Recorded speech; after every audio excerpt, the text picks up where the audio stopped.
Yo, how you doing, people? Nice to see you. Nice to see you. A bit misty on the old camera today. It's a bit fogged up in there, but I'll leave it as it is. It's only because it is quite cold down here. I've just put the heating on, kettle's on boil, and I thought I'd just come and see how you guys and girls are doing because we're in the old situation we're in. I thought I'd do a little live stream, trying to help towards a bit of mental health and try and keep the old brain stimulated where we can. No structure behind this at all. I might get a little chainsaw I've been working on. I might get that up on the bench in a bit. It's not oiling. So I might get that on the bench and just tear that down a bit and just see what's going on. It runs fine, but it's not oiling at the moment. So yeah, I thought I'd do a little live stream just to try and lighten the old mood a bit because of obviously what's going on around the world at the moment, and especially in the UK, we're in the situation we're in. So I thought I'd come on down and just do a little live stream. Just to try and spread a bit of cheer. Is that misty or is that just because my kettle's boiled? I think it's because the kettle's boiled. So yeah, I thought I'd come down, do a little live stream, trying to help towards a bit of mental health and discuss anything you like, because some people will be living on their own or, their partner is at work and they can't go to work. So I thought I'd do the live stream just to try and help out. My Mrs. P, she's currently at work today. She's in the hospital. So she's doing what she needs to do. She had her jab yesterday. Vaccination. She had that yesterday, so she's got a bit of a dead arm this morning and feeling a little bit groggy. But apart from that, she's all good. She's got a follow up due in 3 weeks, so she's been inoculated. So no doubt she'll probably be ended up coming home tonight, dancing around the garden, speaking Arabic. But that's one of the side effects apparently. But we should see. Hopefully she'll be okay, and all of her ward now been inoculated. So hopefully we're on a winner there. I've got work Saturday night, my first shift back. Just spoke to my oppo first time in 4 weeks, and he's all right. So yeah, I'm working this Saturday night. Actually, can't wait to go back. Really, sort of looking forward to it, which should be good. But it'd be nice to get back to some kind of normality. But anyway, this stream is just a little midweek stream. I don't know who else is live. I did check. No one was live at the point of when I push the old button, but no doubt some others will go live around me. But that's because they can have entitlement to do so. But I'm not stepping on no one's toes. I normally go live on a Wednesday if I got the chance. So that's what I'm doing. Just a little update. The people who won the T-shirts, what have you, haven't as of yet ordered them. I had an email back from the company that I use, and at the moment they're not shut down, but they're having to reorganise because of a situation going on.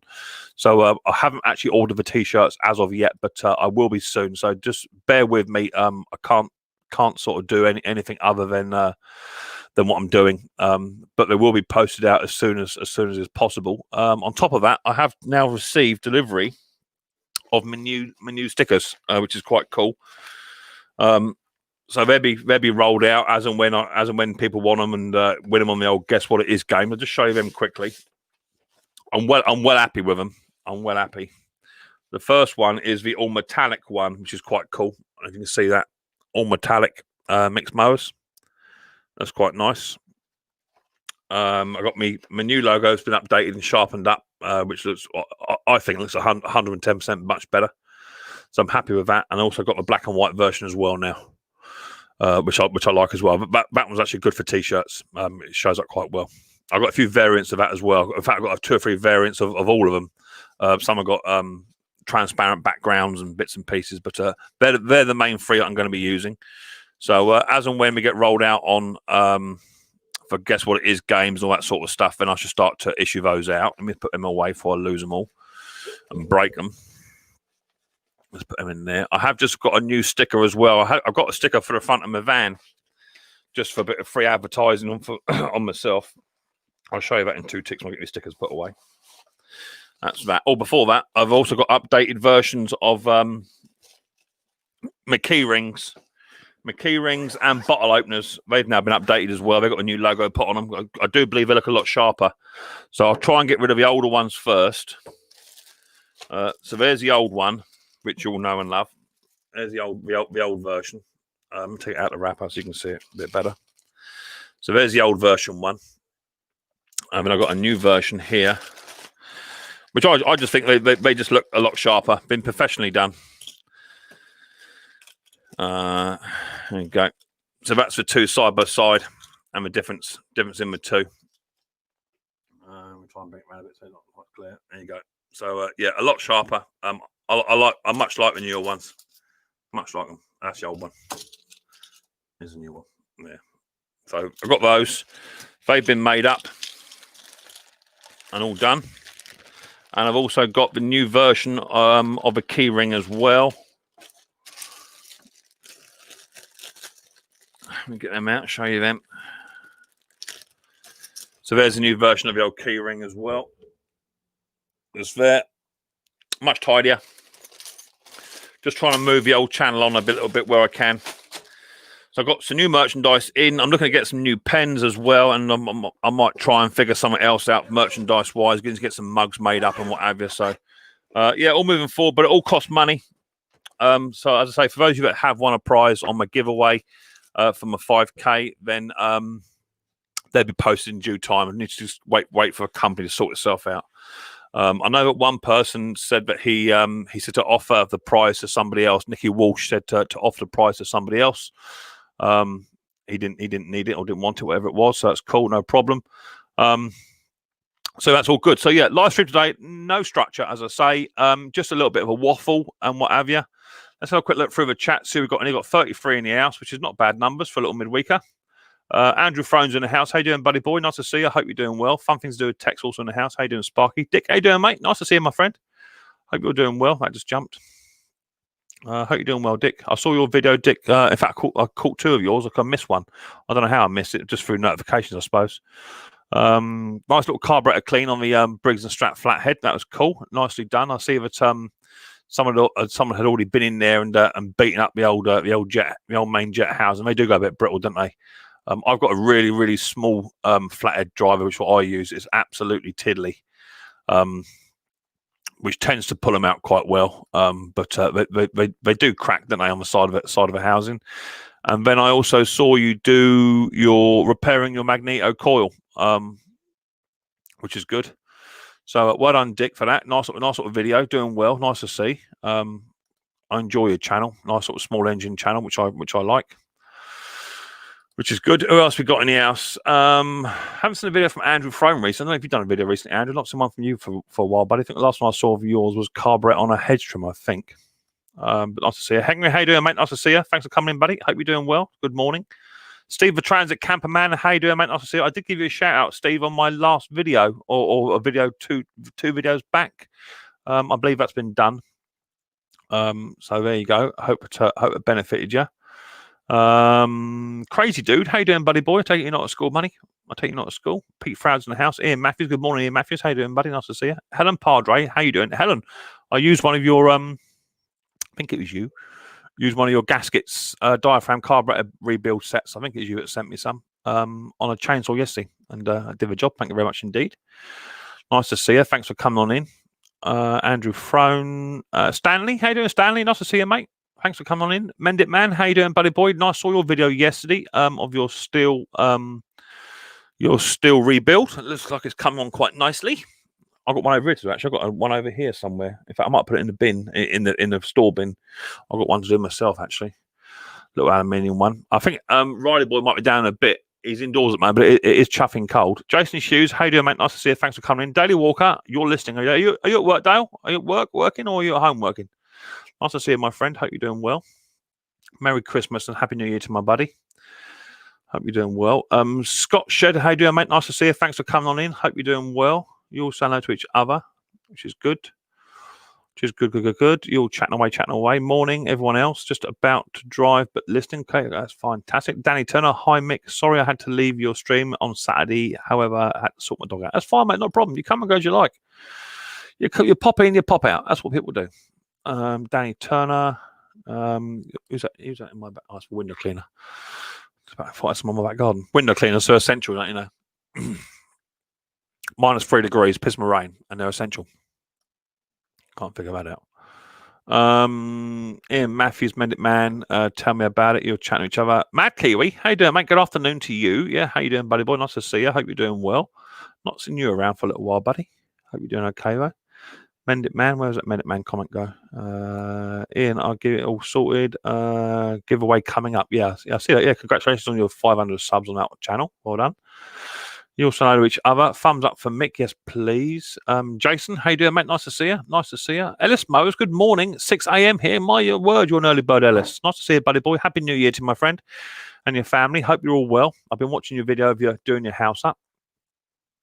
Nice lot of work you got going on there, but should be all be worth it when it's done. Edward, how you doing, mate? Nice to see you. Thanks for coming in. Rusty Rooster, how are you doing? Nice to see you. Colin, Graham, how are you doing, mate? Nice to see you. From Ireland. Whereabouts in Ireland are you from, Colin? My family originate from Ireland. Whereabouts are you from, buddy? Roger McDonald, how you doing, mate? Nice to see you. Fix it or scrap it. How you doing, mate? Nice to see you, Neil. I watched your video the other day. What were you doing? Oh, what were you doing? I saw the Strimmer one, and then you were working on something else. No, it wasn't. I can't remember now. Oh, yeah, bench update. Yeah, did a bench, didn't you? See that? Yeah, that was good. I've got a few shout-outs coming next week's video. Just a few to come up channels I've subbed to recently. Lovely. Don't use that word subbed in my chat, please, Mend It Man. Thank you very much, Deedly Doodly. Daily Walker's giving a thumbs up. Neil, my friend, how you doing, mate? Nice to see you. Thanks for coming on in. I used to work with Dale. He's a good bloke. He is. I like him a lot. Mend It Man. I've done a window cleaning in the past in the cold. No more fun. No, I don't know. Yeah, I don't know what's happening, bloke. I'm watching him because he doesn't normally do the window above the conservatory. So now I've got the ideal opportunity to watch him. He doesn't know I'm watching. I'll keep an eye on him. £12 for not doing a window. I'll catch him next time he doesn't do it. Hi, Nev Taylor. How you doing, Nev? Nice to see you, mate. For those that don't know, Nev is a relatively new channel. He's just started doing some small engine stuff. Very new channel. I hope you don't mind me saying, Nev, but you did say it in your last video, so it's public. So Nev does suffer with a form of depression, and he's found that working on small engines and watching small engine videos and what have you is helping him deal with his uphill struggles on a daily basis. So if you haven't yet checked out Nev Taylor, go and check him out. Send a bit of support his way, because we all suffer from some form of mental health, one way or the other. He didn't do that window. When he wants some money, he has to come and see me money. So good on you, Nev, for being open and honest. And much like Colin Ketley says, it's fine not to be fine. It's okay not to be okay. There's no shame.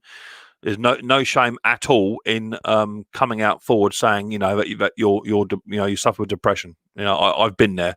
My mate Daily Walker, he'll tell you all about that. When Riley Boyne was diagnosed with his syndrome, at some point in my life I collapsed. Dale will tell you. Dale was actually there the day it happened, and suffering with depression is not funny. It's something that if not looked after and trying to manage will get the better of you. So good on you, Nev. Hope you're doing well. Keep going, buddy boy. Just keep smiling. And if you have a bit of a bad day, watch one of my videos. That'll make you laugh. Andrew saying hello to each other. Once you get sorted, you'll get some stickers sorted out. Cool, no problem at all. Yeah, love you. I knew you wouldn't mind, Nev, because you put it out. You put it out in your video, buddy boy. That's why I said it. I wouldn't have said it otherwise. Sorry, Mick. Don't know. It was spam. That's fine, Luke. Not a problem, mate. That's fine. I understand, buddy boy. 1956-ish. I don't know what that's talking about. Thank you. You're welcome, mate. Yeah, so if you get a bit depressed, Nev, just watch one of my videos. That'll liven you right up.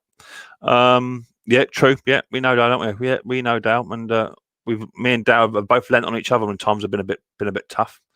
I find working in the shed helps me with mental health. Exactly that. It wasn't great times last year. No, exactly that. Exactly that. Never forget that date. I know, Dale. I know. But now look at the raging lunatic that is down in front of you, right, Dale? Now that my situation is being managed properly and I'm in the right environment. I used to be Dale's boss a long time ago, although he would probably tell you that he was my boss. I used to be his boss, and we did quite a good job, I think, and we worked very well as a team, and we used to have a laugh and a joke all the time. But things with Riley Boy just really got on top of me, and I had to change my job and all the rest of it. And I come out of a high stress environment and come into a job where there's absolutely no stress at all. So I'm much happier. You lost your dad on Christmas, mate. I'm sorry to hear that, Dale. Really, I am. Oh, that's a bugger, isn't it? That's why we're here, Dale, right? We're here to lift the spirits. I'm sorry, mate. Many condolences go out to you, mate. I'm sorry about that. Henry, yeah, you just subscribed. Cheers, Henry boy. Thanks for that. Daily Walker, sorry for he lost Bud. Yeah, Dale's a good boy. I like Dale. He's a good lad. we've had. I could tell you some stories about that bloke, but I'm not going to. I tell you, we've had a we've had a laugh over. How long have I known you now, Dale? It's got to be 20 years. Might be 20 years now. Work with you off and on. Got to be 20 years. Yeah, we've had some laughs. George Bond, how you doing, mate? Nice to see you. Thanks for coming on in. Daily Walker, thanks. Looking after my mum now. Yeah, I understand, mate. Wobbly, how you doing, mate? Nice to see you. Yeah, well, thing is people are losing family members left, right, and blinking centre at the moment too, aren't they? Left, right, and centre. People are losing loved ones. It's crap, isn't it? 20, 25 years. Yeah, it's got to be down. It's got to be. I bet that's past, isn't it? That's past. Galway. You're from Galway, are you? Okay, cool. My family originate from Cork. I was over at Ireland a couple of years ago. I haven't been over recently because of the old doodad, but I tend to go over the west side, over to a family who we at Love on the Door, called the Ruans. They're down in County Mayo and Ballina. Tend to go over there, down through Sligo and what have you. But yeah, my family all originate from Cork. Still love me, do you, Dale? Yeah, I know you do. I know you do. Hi, bye. Have to go to work. Right, Thomas. No worries, mate. That's fine. Thanks for popping on in. Nice to see you. Lewis, how you doing, mate? Hey up, Mick.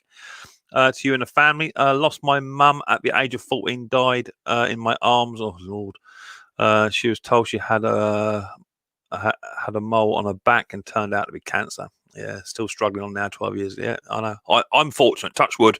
I'm fortunate. I've still got both of mine. And Mrs. P, she lost her dad now. Christ, that's getting on for 8 years now, and that day don't get any easier. Good morning, Mick and everyone from me Lawnmower Detective. How you doing, mate? Nice to see you. You're up an early bird too. Nice to see you. How did you land up on the south coast of England? That's the only place where they take people like me. I've always been a south coast boy. Always been a south coaster. I like the old south coast. Tend to keep out of the way of all the idiots up north. But no, always been a south coaster. I do like the Midlands. I especially like the Midlands. Spend a bit of time up in Wigan, up through there. Got some cracking pubs down there too. Spend a bit of time over there, up in Birmingham as well. Spend a lot of time up in Birmingham, a little bit up in Scotland. So I do mooch about from time to time. But I do like the old south coast. Big thanks to you on here, somewhere where we can turn to take the mind off of things. Exactly that, Nev. That's exactly what it's about. It's about just chatting. That's what it's about. Just bear in mind, people, come to Galway. Yeah, definitely. Yeah, I'll come over. We have no COVID. Okay, everything is normal here. Where's oh no, Gunsley. Where's that? Whereabouts is that? You press a button. Cheers for that, mate. No worries. All us Northerners aren't all the same. No, I get that. There's just a good percentage. I'm only playing. Yeah, it is where it is. The last time I went up to Wigan. We did a fundraising event. We did an auction for the charity that supports Riley, and I was the only Southerner in the house, and everyone else was from up north, and they were proper up northers. And they made me so welcome. They got me absolutely smashed. We had a cracking night. Yeah, it was really, really good. But no, I'm only playing with you. I'm generally welcome wherever I go until I upset someone. Laura and I still have our parents. My dad had a scare 10 years back, but he's okay now. Good. Laura is from Scotland. Yeah. Okay. We'll leave that then, shall we, Luke? Alan, how you doing? Alan, nice to see you, mate. Morning, Mick. Happy New Year to you and Riley boy. I'm in the market for a rear roller. Would you recommend a Hater Harrier? I would. There's lots on the market. I would say it all depends on your lawn or what it is you're doing. And that's something you really need to take into context and think about, okay? Because haters are good. The newer haters are quite good for cutting in the wet now. They never used to be. Pardon me, belches. They never used to be. Hondas are very, very good. Mountfields, the commercial ones with a 4-speed box roller, they're quite good too. So it all depends on your budget. All depends on what it is you're actually cutting. And I've got a Hater 48 Pro old style. I've also got a Hater 48 old style side drive. They both cut very well. I've also got a Ransom Marquis down here, cylinder mower. So it all depends on what you want it to do and what have you. Do a bit of research on it is the best thing. You don't want to be buying the wrong mower, but a hater will run all day long. But generally they don't like cutting when it's dreadfully wet. And also the angle of the box, the Honda. That's why the Honda is better in my opinion, because the Honda box goes up and then levels out, whereas the old style haters they just go up like that, and the grass doesn't hit the back of the box correctly, so you don't get a completely full box. But it depends on the size of your lawn and what have you. Hope that helps. We are a very friendly bunch up in the Midlands. Dick, me and you need to go for a beer at some point, mate. We'll put that to the theory, shall we? I like what I'm saying, and it says what I like. Exactly that. Good morning, Jeff. How you doing, mate? Nice to see you. Thanks for coming on in. The Rusty Rooster off to the old salt mine. Have a great day. Yeah, righto, Rusty. Have a good one, mate. No worries, my buddy boy. My family move. All my family move to your area too. Whereabouts, Raven Scott? Nev, take care, Rusty. Gotta go, Mick, says Colin. No worries, mate. That's fine. Driving a coach from Dublin Airport back to Galloway in 15 minutes. Well, safe journeys on those old Irish roads. Look after yourself. Hater, good. No, okay, Luke. So I know you're a Honda man. Okay, but there are some advantages to a Honda, to a hater, and to a Honda. But, they are both good machines. Are they not? If you've got a hater and it's dry and the grass is relatively short for rolling, and the lawn is kept well, it'll do the job all day long. Can't argue that fact. It's just with the grass boxes, especially with the hater versus the Honda. Not so much now. The newer Hondas, the newer haters, they're Honda.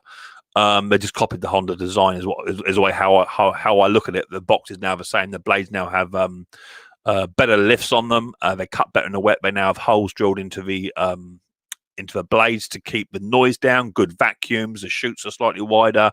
So it's some and some. The Mountfield is quite a good mower too. If you get the Mountfield with a 4-speed box, that does well. All depends what you want to do. That's the main thing. Honda with the metal grass box. Yeah. Hope you're well, my friend. Andrew Frame. What makes different brands are mowers good for cutting? Are the blades and something I've never understood? Yeah, the old-fashioned blades on the old haters, they just weren't no good because it didn't have enough lift, in my opinion. Didn't have enough lift or vacuum to push that grass in the back of the box, where the Hondas always have done. But number one is what I tend to see is so many lawn care guys, their boxes are absolutely jam-packed. If they just took the time just to jet wash them off, the bag would then ventilate, and it would push the grass to the back of the box better. So I always jet wash mine off. Bogner and Chidester. Well, that's where I am. I'm Bogner. That's me. Thanks for your answer. I'll check out the Honda too. Then, yeah, definitely. Just have a little look at it. I've got a nice sort of Honda HRX. I think it's 476. Not quite sure in the shed. Nice little machine. Does the job. Yeah, haters do cut okay in the dry. Only haters like other side drive ones. Yeah. I meant metal grass box on the Hondas. Yeah. I mean, even the new Steels or the old Vikings, they're not a bad little mower for what they are. I don't like them because the height adjustment for me is a little bit too low.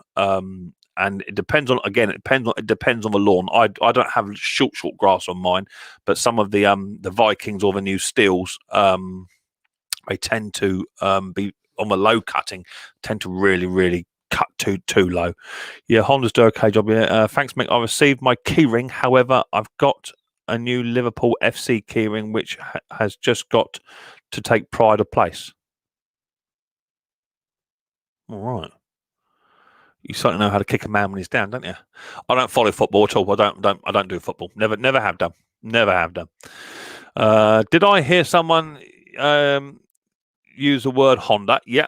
I don't mind a Honda. They're okay. Hondas also the engines are good. But the gearboxes are pup, especially on the newer ones. Luke will tell you about that. How you doing, Honda? Nice to see you. Hagrid, how you doing? Nice to see you. My WeBang, yeah, WeBang does a good job. They're okay, but a bit overpriced for what they are. The WeBang, I don't think they're anywhere close to to the build quality on some of the other mowers, the wee bangs. I think they're just a little bit overrated. Laugh my arse off, I think that says. The best mower were the 90s until around 2005. Yeah. Hello there, everyone in the chat. Hope you're doing well. And I see a Honda. Jason, you like the Dennis? That's a real mower. Yeah, that's a man's mower. The Dennis is a man's mower. That's in dry storage at the moment. That's not coming out. I've managed to pick up some paint for that. I was going to spray it with a spray gun, but come across someone selling some British Racing Green in tins from Smith & Allen, which is, it's not cheap. It's about £15-16 a tin. And I've managed to find some for £5 a tin. So that Dennis is going to be British Racing Green. I need to do quite a few bits on it. Fundamentally, structurally, it's sound. I need to get a new exhaust for it. That's what I need to do. And then the grass box, I'm convinced the grass box is a bit on the wonk, but I think it's because all it is 2 planks of wood and then some aluminium sheeting goes round. I think it's someone's had a repair at it, and I think it's narrower at the bottom than it is at the top. So I need to do a complete grass box fix on that. British Racing Green, yeah, looks fast enough already. Exactly that. It can't beat a bit of British Racing Green. I wasn't using Mallard Green, which is quite a bit darker, but British Racing Green, for what it is, it'll look good. So yeah, that'll be coming back at some point once the weather picks up. I can't be doing spraying in here all the time. It's too cold. The paint just doesn't take. Hi Mick, Alan, how you doing, mate? Nice to see you. Thanks for coming. Nice to see you. Hope you're doing well, Detective Sir. Hope you're doing well. Yes, okay. My dad's 95 years old. Really? 95 years old. That rings a bell, Henry. It's your birthday Friday too, isn't it? Everybody, don't forget, and it's a secret, right? It's Henry's birthday on Friday, but you don't want to know. You've come to the wrong place. See, I can keep the secret, Henry, but it's those that I tell that let me down. So yeah, don't forget it's Henry's birthday on Friday, but he doesn't want no one to know. Hi Mick, take care out there. Yeah, well, I will, mate. Yeah, I'm working Saturday night, so I should be all. I've got one of his big masks things, that fully ventilated mask. Yeah, Henry, don't tell no one. It's a secret. Right, let's put the link out. Let's see if we can get up here, shall we? Now, just bear in mind, my channel is not just for YouTube channelers. If you're a viewer and don't have your own channel, but you want to come up and come and say hello, you know, feel free. How old is 70 something? 72, I think. So yeah, my channel is not just for YouTubers. If you want to come out and have a chat and you're just a viewer, that's absolutely brilliant. Come on up. I don't hold spaces for people. If you want to come on up. So let's put a link out. Just remember, whilst you're in the chat, no more than 2 emojis, no capital letters, and no obscenities. Don't be using an S word either. That's subscribe word or whatever, because I think I'm a grow stream and I ain't. Whilst you're up on the panel, you must be audio on, camera on. None of them stupid filters that turn you into a giraffe or a cat. And must be fully clothed. Any obscenities, you'd be dumped out of the basement straight away. Moderators are in blue, and they'll be keeping an eye on the chat for me. They will tell you off first, then they'll delete your comment, then they'll time you out, then they'll block you. It's as simple as that. You get a free strike rule, and if you don't abide to it, you're blocked. And it's up to me to remember to bring you back up the following week. Otherwise, I will forget. Henry will be 71. My word, 71 years old. Sparky's coming on in. Now, Sparky, you can behave yourself. Are you using them as silly noises? You know, don't you? That was a slip of the button, that was. Let me come, Spark. That was a slip of the button, that was. Yeah. I would have blocked you. That would have been me. I'd have blocked you. You'd have been blocked. Yeah, but I did apologise. You'd have been blocked. You'd have been blocked. You'd have been done. Right, oh, Spark is come on up then. No cam on these days. You got to have a camera on. Yeah, got to have a camera. Yeah, you've got to have a camera on. If you don't have a camera, you can't come up. I can't tell who it is. See, that's a problem. And you know, there's been other channels that have been porn bombed and bits and pieces, and I'm not up for that. So there's Sparky. Now he's come on up. Let's put a different background on. Let's put some lawnmowers in there, and let's bring the old chat up. Sparky's birthday is on the 29th, apparently. I think so. I'll just check it, shall I? Yeah, it is 29th. Yeah, mine is 29th. Yeah. Henry, don't worry, mate. Jeff will be 70 in February. Oh my lord! Do you know what? That's really nice to know. That I've got some. Yeah, tell our Dale, mate. Take it easy, buddy. It's nice. It's nice that I've got some of the older generation in. I didn't think my channel would cater for that market originally, but it does seem to appear. I do have quite a good varied audience, which is quite nice. Don't get button happy, Sparky. Yeah, he won't do on here. He won't do on here. I won't do it. I've done it on my thing. Good morning, everybody. That's about my limit. That's about as much as I will take. Exactly it. He knows, detective. It ain't gonna happen. AJP, how you doing, buddy boy? Nice to see you. Edward Thomas, how are you doing, mate? Nice to see you. Thanks for coming on in. Dale's gone. Yeah. Because I've been busy this morning. What have you been up to, Spark? Anything good? I've just been putting loads of CD music on the old system from the 50s all the way up to the 80s today. All right. So, yes. And all the jingles. Coffee. How you doing, partners? We can't do the coffee. We've got no coffee left until tomorrow. No, Mick. We're not older gents. It's just a number. No, I get you. I just hope that when I get to that age, I can still be down here doing what I'm doing. You know, that's the theory. I'm working to my retirement. You know, once the old mortgage has been paid for, I'm looking at going, and I'll be down here. I'll be down here giving it some. Yeah, I know age is a number. I know age is just a number, but it's not. But it's nice to know that, you know, I have got some older generation guys and girls in here. It is nice to know. Also, I know I've got a couple of young lads in here as well, and they quite often sit and watch my live streams on a Saturday night. Instead of Coronation Street, they'd rather watch Micks Mowers, so that's nice to know as well. You know, it's nice to get a nice varied age limit across. Right, a bit of milk in there. Let's go and get the old kettle. Hiya, partners. How you doing, buddy boy? Nice to see you. I'm old. My daughter keeps telling me. Yeah, well, to be fair, Neil, you are old. I didn't think you was as old as what you were. Isn't it funny when you see a channel name? I thought Neil was like 30 years old, something like that. What there?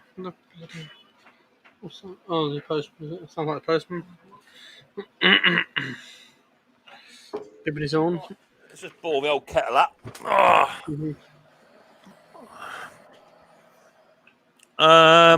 I think when Mick said young, think he was on about me. No, it wasn't about you, Edward. No, we all know how old you are, or we all know how old you act. Danny Turner, 28 on the 26th of January. Yeah, you're young, lad. Yeah, 29th of January miners. So, I'm supposed to be doing something on that day, but now it's all been cancelled. So. Some skills will disappear over time. Yeah, exactly that, mate. Exactly that. Cleared the desk and put up some racking in it now, and it looks good. Yeah, fantastic. Good on you, mate. I'm going to be 66 on the 27th. There you go. Danny Turner, you just turned 28 on New Year's Day. You did not, Ellis. Don't give me that. You're 40.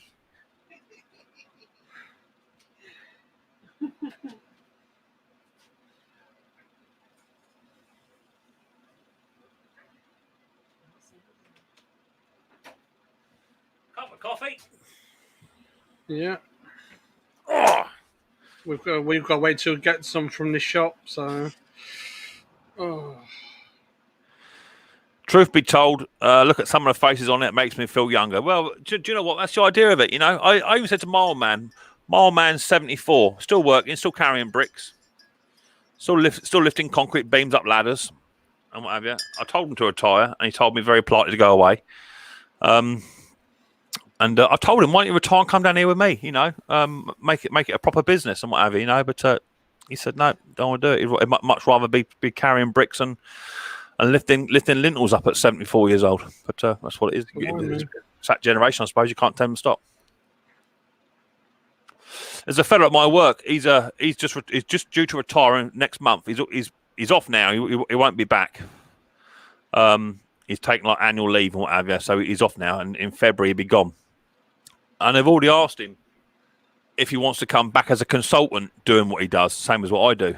And he said, yeah, I think I might do that. Oh, not me, bruv. When I hang my boots up, I'm hanging my boots up. That's it. You won't see me back on the railway. I'll be down here. I'll be down here tinkering. It's what I enjoy doing. Yeah. Well, there's the link again. Feel free to come up. 45 in the house. Give us some thumbs up, people. once my garden's finished, I'll be getting another shed just for my cement mixer, as it takes up a lot of space in my workshop. Yeah, but that's pretty much what I'm doing. I'm trying to identify. So I've got to repair the roof on my workshop on my mower store, and I'm gonna tongue groove it or I'll feather edge it. I mean, all my mowers will go into there, and then this one over here, I've just got just mowers in it anyway. That's all going to be cleared out and put in the mower store. And then that one there is going to be for my Ransom and my Dennis. They're going there out the way. Another vintage shed. Yeah. And then eventually, in about 5 years, I think about 5 years, this is going to be taken down, and I'm going to buy a summer house, log cabin style thing. Probably about £8,000 worth, and I want to double the footprint, much bigger size. Yeah. Mick, you mentioned the Industry and Saltex event in Birmingham on a stream the other day. Yeah, I took the lads there when I was head of grain keeping, and on Spanner's golf course years back. Machine porn. Yeah, I'm going there. Yeah, next time it's open, Dick, I'm going to go there, mate. So if you're about, Dick, we'll have a meet up, shall we? Have a couple of jars. That'd be good. I love watching all the vids, better than TV. I haven't watched TV for a little while. In fact, we watched a bit of Netflix. We watch a bit of that. Mainly the old. I'm into series stuff, and it doesn't matter if it's a chick flick thing. And Mrs. People's a chick flick thing on. I'll watch most stuff, you know. But it's got to be like a series. You've got something you've got to get into, you know. We've just been watching this thing about. I think it was set back in about 1800s and freezing to death, murder and what have you, and. Been watching that. I don't know what it's called, but I've got like 2 seasons behind it. I quite enjoyed it. Micks Mowers Museum. Yeah, I know. That's a problem, isn't it? You know, eventually these old relics will be sold on. Eventually, they have to be for me to get more stuff in. I can't continue to doing the vintage stuff and keeping them because it just don't happen. So eventually they will be sold on. The ransom will probably go this year.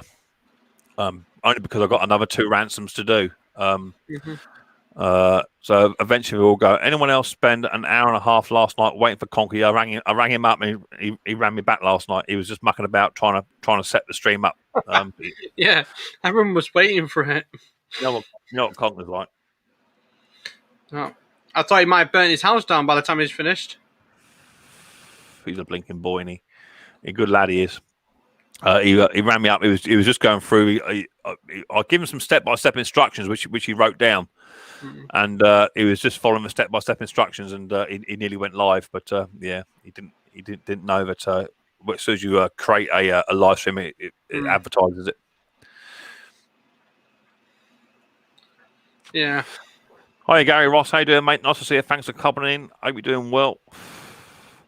Scotty ended up giving him going live himself last night. Yeah, I popped in there for a bit. Yeah, I popped in there, said hello. I see Snobby and what have you up on the old panel there. I was watching a film with Mrs. P, and someone in Scotland bought me a nice present. Bought me one of these. You ever seen these postal cakes? You ever seen them postal cakes? Absolutely brilliant. Yeah, a friend of mine up in Scotland. She lives up in Falkirk. She bought me a cake, but it's got like 15 slices to this cake, but each slice is a different cake. So you get like red velvet, you get like banoffee pie, you get Victoria sponge, you get coffee and walnut. You get about 15 different slices on it. It's called the Sponge Factory or something. It's called. You can buy it on the internet on Amazon or whatever, and then it turns up. Yeah, absolutely brilliant. So yeah, I was getting stuck into the old cake last night. Yeah, I do like a cake and tea, but yeah, I'm gonna have to look into that. Yeah, I think it's called. I think it's called the Sponge Factory or something like that. Yeah, I mean, the thing is, you see, we can't get out now. We've got to wait for my sister-in-law to do all the shopping and stuff like that. So yeah, not good. But so what? So what? Why? What are you shielding? Yeah, we've been told we've got to stay put now because we're classified invulnerable because Joe's epilepsy and what's got wrong with her and everything. So, but we've got no way of getting out, getting anything. The family's got to do it. But my sister-in-law works 6 days a week as a nurse, and my father-in-law's in the middle of moving. So Some of it just don't make no sense to me. Some of the rules, but it's what it is. You just got to look after yourself. I've just been to Tesco's myself. Popped down Tesco's to go and get some stirring pasta sauce, some black pudding. Me and Mrs. P had the fry up tonight, and the kids are having a pasta job. Stirring sauce, black pudding, some mushrooms, and some hash browns and stuff. Yeah. And there was some young fella. I say young, he was probably about 30. Going in there, he was in there with his mate, which I don't agree with. You should be going on your own, really. But he had his mask on under his chin. You know, so he was politely told by me to put his mask on. People like that. You might as well walk around the shop with your trousers around your ankles, ain't you? Well, that news today on Devon Live today, there was one on there. Bloke was walking through the town centre without no mask on, no bother, and the police stopped him, asking why is he out. Oh, I'm going for a long walk, and apparently he wasn't. He was going looking for stuff. Got to bone a pit with you, Danny Turner. With you, what have I done now? Hello, Turning Wrenches, mate. Nice to see you. Thanks for coming in. MC Engineering, how are you doing, buddy boy? Nice to see you. Thanks for coming on in. Someone else popped in there too. Who else popped in there? Turning Wrenches. Somebody else. Don't know who it was. I love a good fry up. Yeah, well, I am on a bit of a diet because I'm a bit of a fat git. So we don't use none of the oils, and anything we now cook has got no fat on it at all. So we generally a fry up is bacon, mushrooms, baked beans, black pudding, which has got like a sin value behind it. David Young, how do you mate? Nice to see you. That's who it was. Nice to see you. Thanks for coming in. Black pudding, hash browns, a bit of brown toast on there as well, and a couple of eggs and what have you. That'd be nice. Yeah, I do love a fry up. We have one a week on a Sunday. Yeah, I do love a fry up. So yeah, I've just found that cake factory thing. So, Dick, your comments are being hidden, Dick, because of your name, mate. I think it's because I got the word Dick written in my not to use words. That's an easy one, Danny. Got me Alexa for Christmas, however, it won't connect to anything. Right, what you need to do is hard reset it. So basically, it's a case of you need to hard reset it first, or is it linked to your account? They're the two things you need to check. Yeah. Because that's how it is really on them. No partners. We just use a normal fryer, a normal pan fry, but all the fat's taken out, so all the bacon's got no fat on it. Or we buy the medallion ones, just a medallion, the bacon and what have you. So it's just the way you cook it. I can eat anything. It never put any weight on. I wish I was like that. I tell you. Yeah. We use basically we've got one of these Sage ovens where it's got like a crispy fryer. We put the bacon on one shelf, the hash browns another, and it's all cooked at the same time. No fat in the bottom, nothing. Yeah. So because we have a nice fry up on a what's it called, on a Sunday only. But in the week time we have poached eggs and we have beans on toast. Oh, I'm a scrambled egg kind of guy. I like my scrambled egg. I like scrambled egg. So yeah, I just bought an air fryer part nest. Are they any good? Apparently, we have got one. Nana likes to do her chips in the old air fryer, but generally when we make chips now, we just get a couple of spuds and we just cut them up into chips, and then we put them into the oven.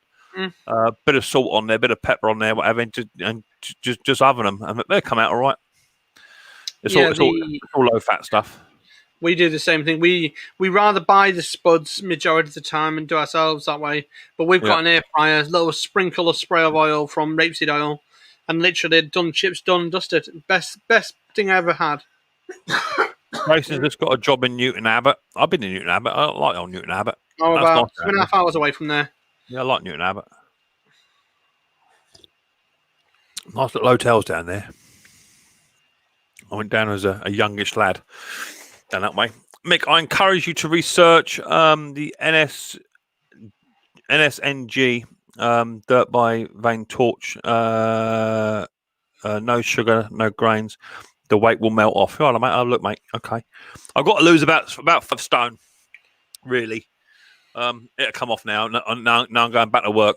Scrambled eggs all the way. Yeah, I'm a scrambled egg kind of guy. I don't mind the old fried egg, but or poached, but I do like scrambled egg all day long. All day long.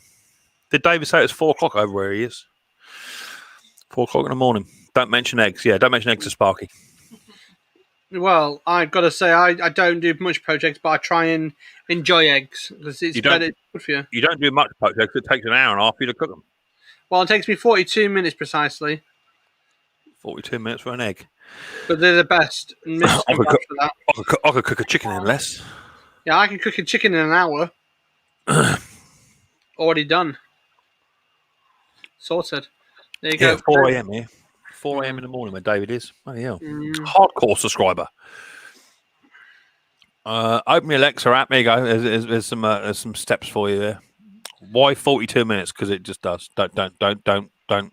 Because I use something called a sous vide method. Don't ask. You go on about it for 42 minutes. Don't ask. No, I won't. I've actually got the instruction. There you go. So you just do it like that. Just keep doing that.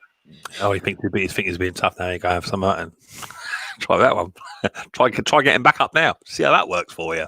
Oh dear. You gotta have a laugh in the world. You know what I mean? It was 43 minutes to poach an egg before. Exactly that. Yeah, I don't figure that out. Yeah.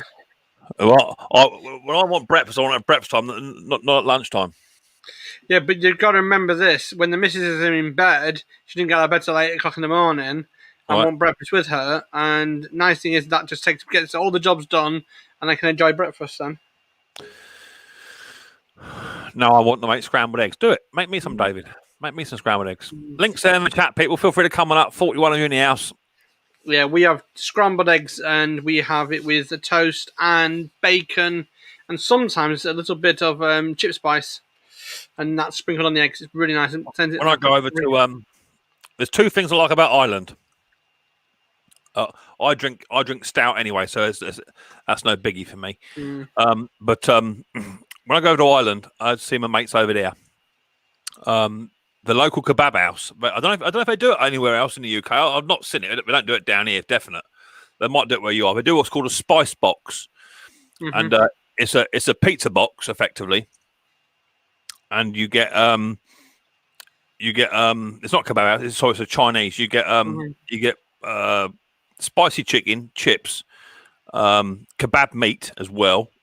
You get doner meat, lamb meat, and you get all different selections. It's this big box. It's called a spice box. If you've got acid reflux, it's no good for you. Trust me.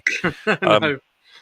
They do that, but the only other thing I like about when I go to Ireland is my mate Declan. He cooks me up a fry up in the morning, and he has black and white pudding as well. I absolutely adore white pudding. Absolutely adore it, and it's just something. It's just how they make it over there. It's really salty, really, really nice. I love it. Absolutely brilliant. Gravely Man, hey there, mate. Thanks for coming on in. Nice to see you. You want shredded cheese with that? Yep. Yeah, bung some cheese on it, mate. Yeah, ask some of that. Yeah, do it definitely. now. Get it done. Mick, I've sent you an email with some information. Righto, mate. I'll look into that. I'm into it. Any ideas to get the old weight off? It's not funny being as big as I am. I'm 21 stone, you know. I'm a feral sized kiddie.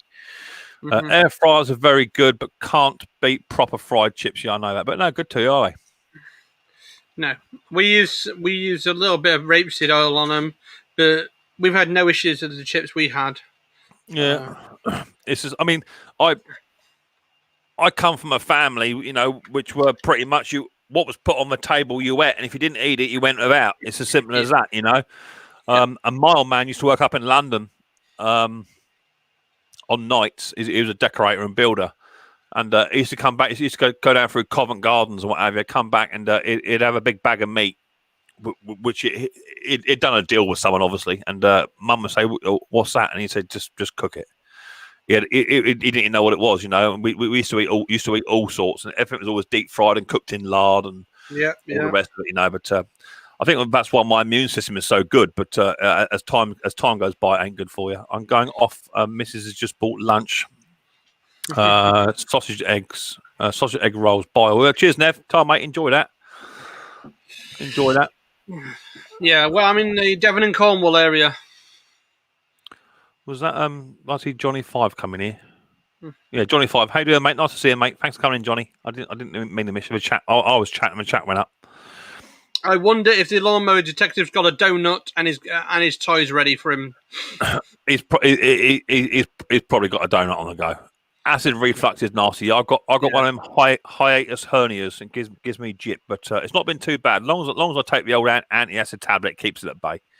What part of the country is Sparky from? Says Jeff. Devon and Cornwall, not decide. Devon, Cornwall. I suffer with that after boatloads of lager. Yeah, exactly that. Yeah, it do make you belch, doesn't it? Not too bad on the ales, I found. The old acid is all right on the ales, but yeah, if I drink the old lager, I'm not a lager drinker anyway. Yeah, are you a bit of a lager lout, are you, Dick? I'm not a lager bloke. I can't. It just makes me belch and piss all night. If I get on the lager, I can't put up with that. I tend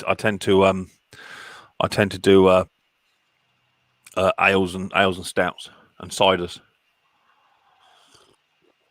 Mick, Tim's new video coming out this week. If he doesn't fall asleep, yeah, exactly that.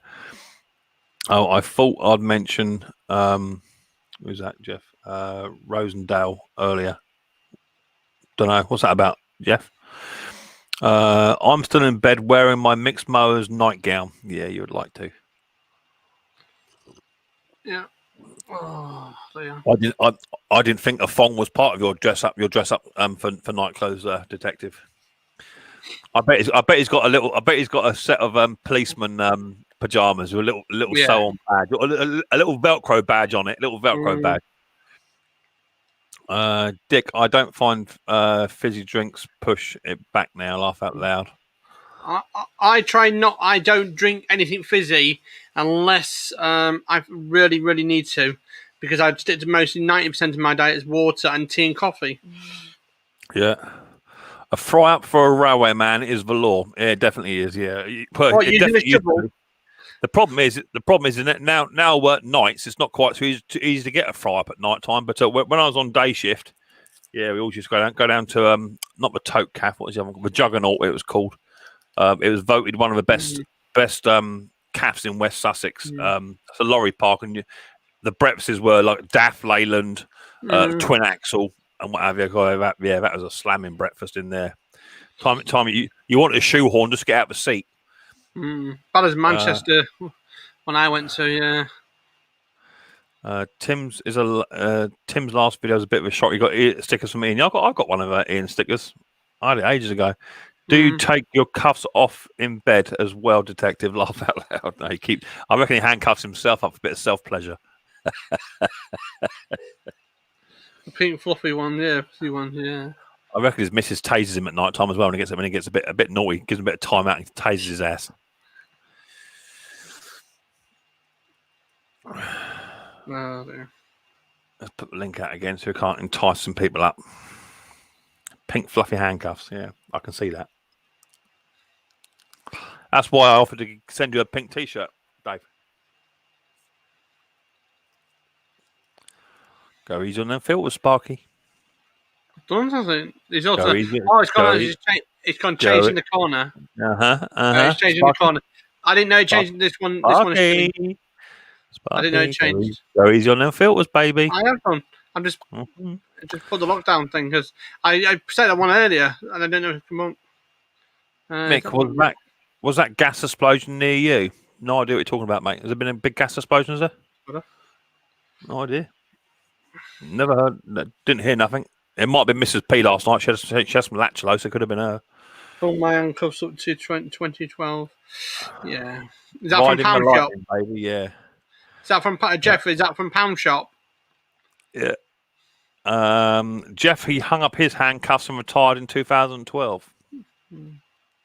Is that from Mothercare? Good lad. I can't wait to retire. It's not that I'm lazy because I really ain't. I work hard down here. I just can't wait to retire. I love my job too. I really do love my job, and I will miss it. But no, the sooner I can retire and spend a bit more time at home with the kids and what have you, I'm happy with that. I see Partnest coming up. Give us a little wave, Partnest. Good lad. Hey up, Mick. Hey up, mate. How you doing? I'm Nice good. to see Working you. at the moment. Say again, that's mate. why I'm working at the moment, so that's why I'm on phone. Are you working, are you? Yep. Good lad. Gas explosion in West Sussex, really hours early in the morning. Let's have a look. See where that is. West Sussex is quite a biggish sort of county for what it is. Let's have a little look. I don't know where it was.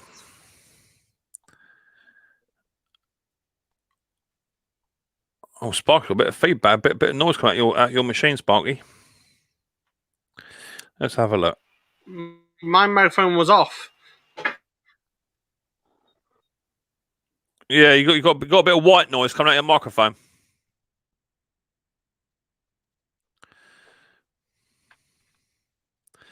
Gas explosion, West Sussex. Let's have a little look. 3 hours ago. Here you go.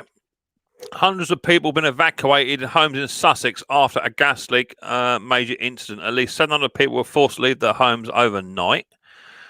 Independent, hundreds of journalists around the world. Okay, that's right. Okay, here we go. Hundreds of homes in West Sussex were forced to gas leak major incident. 700 people. Early hours of Wednesday morning. It doesn't actually say where. In the statement, police don't actually say where it was. 2 dead after gas explosion. That's the same one, is it? Doesn't actually say where it was. No, it's not giving actually where it was. Oh, here you go. 3 hours ago. Here you go. Crawley gas leak. Hundreds evacuated as police declare a major incident. That was in a tower block. It's up in Crawley. That's a good 45 for me. That's a good 45 for me. That is. Yeah, Crawley, not me. No, you're an ex-officer now. Okay.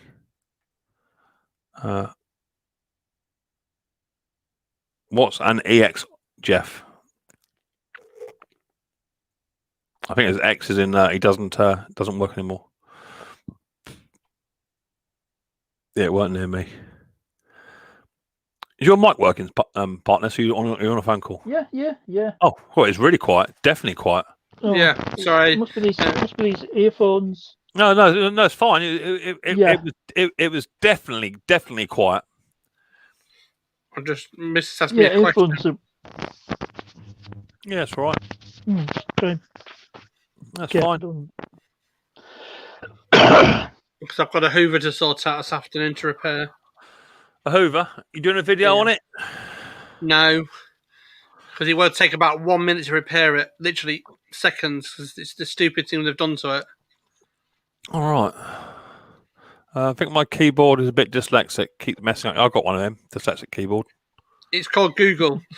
Yeah. Oh yeah. I have to rely on the old spell checker for me. I do.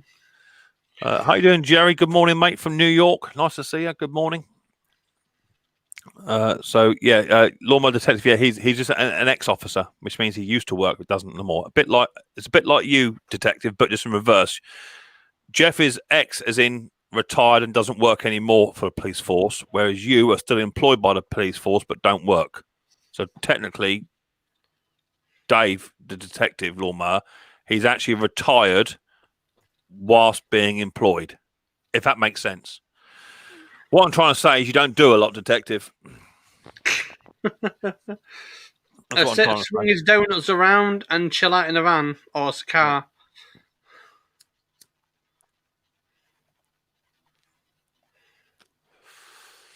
Yeah, not doing very much. So I worked on a chainsaw yesterday. How you doing, Gaffer? Nice to see you, mate. How you doing, well, buddy? Happy New Year to you, mate.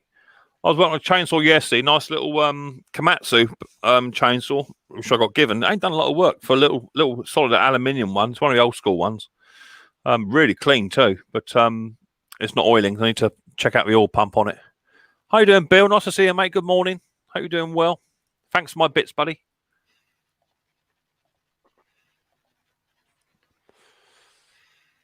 Yeah, Gaffer's in the house.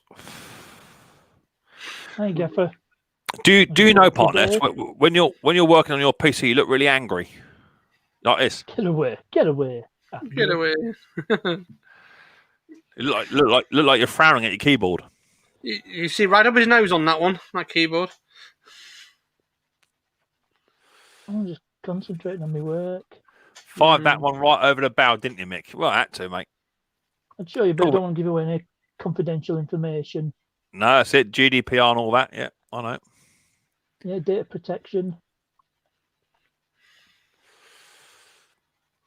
You don't do a lot, to be fair, do you, detective? Really, you don't do a lot. Let's be honest. And now it's made even worse by the fact you got to go into a school where there's no students and you just sat there. You know what I mean? Oh, that coffee's nice. Partners is at home. Yeah, Partners is at home working. Yeah, he's working from home. Mm-hmm. Are you furloughed then, Partners? No, I'm not. No, I'm actually working. No furlough. I've managed to avoid furlough and avoid the threat of redundancy as well. So you just working remotely, yeah? Yeah. Yeah, good man. Yeah, good man. Tommy, Mick, would you not try a diet Martin Butler's on? Looking at him right now, he looks 20 years younger. No, I wouldn't, because I like my meat. A lot. Yeah. I am a meat eater. And the diet that I go on, you can eat meat on it to any level. My lord, who's that old boy in my basement? Oh, I can see you, Neil. Oh, yeah, live from the shack. Yeah. Finally got it sorted. Check you out. Yeah. How you doing, buddy? Yeah, I've been trying to go live for a couple of weeks, but I finally got it sorted last night. I saw you on. I thought I'd test it. Yeah, no, it's working all right. Do you know what you sound? You sound like the bloke who narrates Thomas the Tank Engine. Yeah, I know you mean. Go Star. Yeah. Yeah. Doesn't he? It sounds more West Midlands than Merseyside. It might just be me. I am actually from Birmingham. Go on, Neil. Go on, mate. Yeah, go on. I'm from Birmingham, from a place called Hockley. Okay. But I actually live in Scarborough now. Oh, Scarborough's nice. Well, I live in Filey, yeah. Yeah, I used to live in Lincolnshire, so I know the areas pretty well that way on. The walls and stuff. I know that area quite well. Yeah, my brother's up there. He's up in where is he? Collinsby. He's up there somewhere. Conisby, yeah. Yeah, he's up there.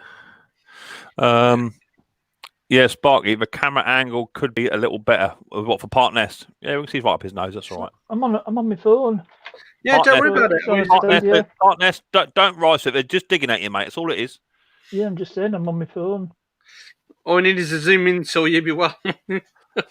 Honda says we're still waiting for a burnout from a detective. Yeah, good chance of that. He can't even burn out the seat of his pants. He don't move that fast. He's trying to corner, yeah. I like Skegness and stuff like that. You see him that way on, because I used to go to Portland and Skegness. Scarborough's just around Took Corner. Yeah. Took Corner. So what are you up to then, Neil? You up to much, buddy boy? You just sitting out, chilling out? Well, I just want to test the camera. I'm going to go and get one. I bought 2 vintage Mowers the other day. Did you? Oh, you did. Yeah, you did. Are you going to announce what it is you've actually got, or are you going to keep it quiet? Oh, they're both Suffolk punches. 2 different Suffolk punches. Oh, nice. Like, is it 17 inch or? Be right back. No, they're the little ones. 14 inches, are they? Yeah. But if you remember, I did a video on the ZF car ages ago, but it was awful because the lighting was rubbish and I was in the other shed. So I'm going to do it again, but with the lighting in this shed and that. Yeah, but these are very good, Neil. These little fan lights. I ordered one last night. Yeah, they're brilliant. Yeah, I went on your wish list, and it was not wish list, one of your videos, and you've got a link to it. So I bought one last night. Yeah, that's it. Conker's Top Conker is sending me a vintage desktop lamp this one's not vintage. This is only a small one, but I'm going to put it up here on this rafter, and then I can just bring it down when I want it. To put it on top of the carburetors when I'm cleaning, because I think when you light it up with the white light, it just makes it look so much better. Well, the lights in the shed. I'll show you if you can see that. Yeah. That's the bulb now. Well, that popped last night, so I thought, well, I better order something. I thought, yeah, that panel they are very, very good. They're very, very good. How you doing, Harold Fisher? Nice to see you, mate. Thanks for coming on in. I can show you some skid marks if you want. Yeah, I bet you could, Detective. I bet you could. Micks Mowers, how you doing, mate? Thanks for coming on in. Nice to see you. William, how are you doing? Nice to see you. Thanks for coming in too. Hope you're doing well. Got 33 in the house. So you got two Suffolk punches on the go then. Yeah, I did both them trimmers that I bought. I was surprised that yellow one worked actually, but it got there in the end. I tend to steer a little bit clear of those type of machines, the older ones like that. I must say, you got a nice little selection of Titans in, didn't you? Well, I use Titans myself. Them 3 Titans I've got, I've had them now, 2 of them for 3 years and 1 of them for 4. And I just change the carbs every 6 months and they work perfect. That's it, yeah. I've only used mine twice since I've had mine. Mine's all wrapped up and winterized. I hope mine's going to start this summer. But I quite rate them for just around the gardens. You know what I mean? I rate them up. For the price, you can't go wrong, really. They're easy to work on. Yeah. In fact, someone sent me a carby. I can't remember who it was now. I get so confused. Someone sent me a carby just the other day off my old wish list. And that'll fit straight on. It's a standard 12 mil throat carburetor, so that fits straight on. It's got a hidden. You just have to take that metal bit off, don't you? Because they don't come with the metal bit normally. Yeah, just take that off. Yeah, just take that off, and we'll be all right. It's got 2 jets on there. One's hidden that you're not supposed to get at, and one you can adjust. So. Yeah, that'll be all right. So I've got a spare one of those. I have got another Komatsu strimmer, which is my old strimmer, which is up for sale. I might even put that carburetor on there if it take it. It probably won't be a bit different, but that's a good little one as well. Skid marks are why I buy brown underwear. Exactly that. That happens at that age. No one wants to see your Y-fronts, pet detective. Pet detective. Pet detective. Is that an Ace Ventura reference? Ace Ventura reference, exactly that, yeah. So you don't fancy getting a hold of a dentist then, Neil? No. No, I won't be big on that. Try dentists. Dentists are lovely. Yeah, no, I've got a couple. Well, I don't know if you saw that video where I'm cleaning the mowers. I've got to sort that yellow one out. That needs some work doing on it. Are you going to spray it up, are you? Or? Yeah, I'm going to take the engine off. It needs new bearings, new cables. The engine itself is sound. Starts first time every time. It has done for the last 5 years. So we're just going to give it some love. Yeah, that's it. Johnny Fire says, "Are you cold in there, Neil?" Yeah, I am. I've just put a curry in the spot. I've just put a curry on in the slow cooker, and that's the same socket that I use for the heating in the shed. So I can't put it Yeah. I'm sat with the radiator between my legs at the moment. It ain't very warm. It's only just above freezing over here. Yeah, it's chucking it down there. Yeah. Well, I'll get there. Right, I'm going to shoot off. I just wanted to make sure it was all working, and I'll probably pop up on your Saturday stream. Yeah, cool. That's fine, mate. Yeah, more than welcome, buddy boy, anytime. Yeah, see you, everyone. Take it easy, matey. Look after yourself. Thanks for popping up. Hello. There goes Neil. Lovely. Thanks for coming in, Neil. Yeah, he's gone.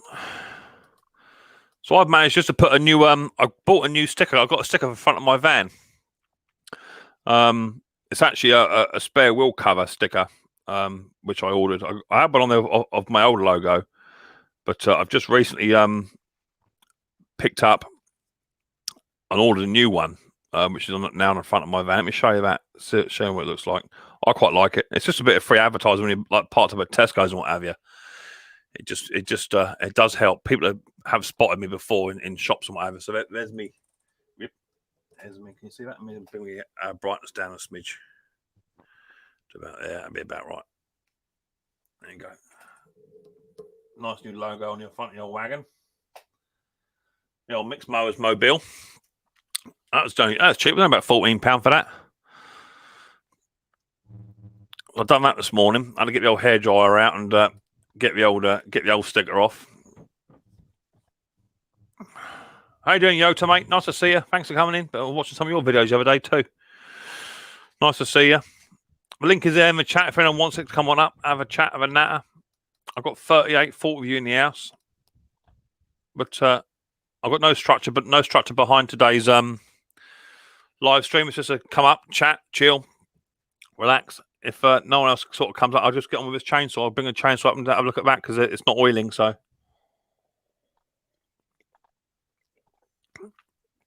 Mick, if you made a curry, it would warm up instantly.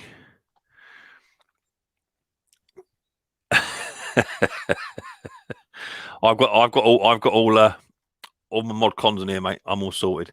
Mick, do you still have a hairdryer? Cheers, Jeff.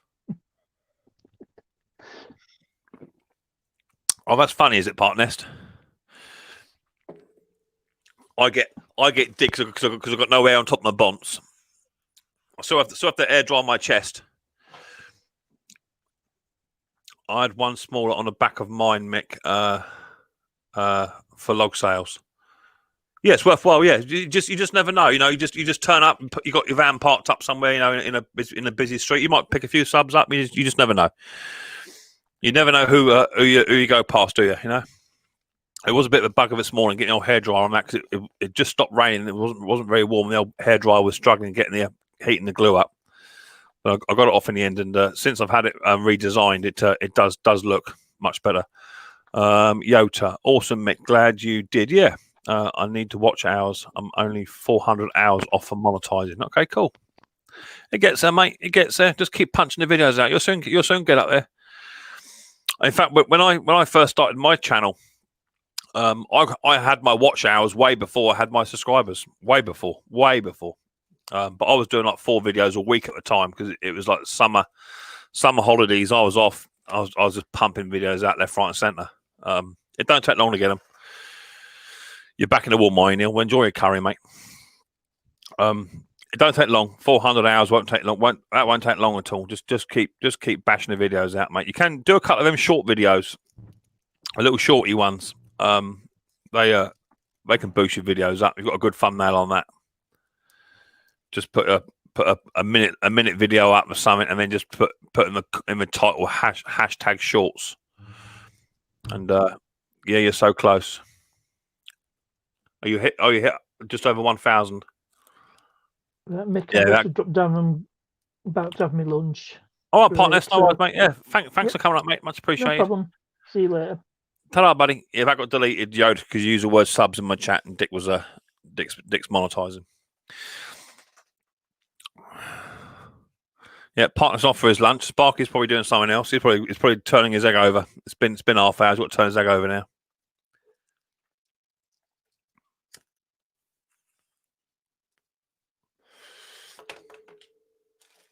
So, all you guys at work, are you? You all at work today, are you? Or you all just sitting at home, or what are you all up to? So, my Mrs. P, she's at work today. She's at work, looking after those who can't look after themselves. I need to get editing. Just really been busy. Mine is none whilst I'm off. Yeah, well, editing is. If you're looking into the editing, you know, then you know it's tricky. It can be tricky. It all depends what you want to do. You know. Go karts. How you doing, buddy boy? Nice to see you. Like number 47. Cheers, my friend. Hope you're doing well. Hope you and your family are well. Thanks for popping on in. Honda's working from home. Cool. Jeff is saying work ? Yeah. Cheers, Jeff. I've got about another 30 years to go, me. I'm in a shop making parts for small engines. Cool.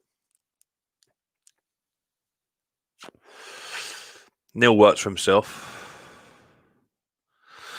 so no pressure. I've got William coming up. Hi, William. Hey. How you doing, mate? How's it going this morning? Yeah. Well, it's midday Good, here. how you doing? Yeah, we're doing all right. It's still early here. About 7:30 in the morning. What, are you on your way to work, are you? Or what time is it there? About almost 1 o'clock? 12:30.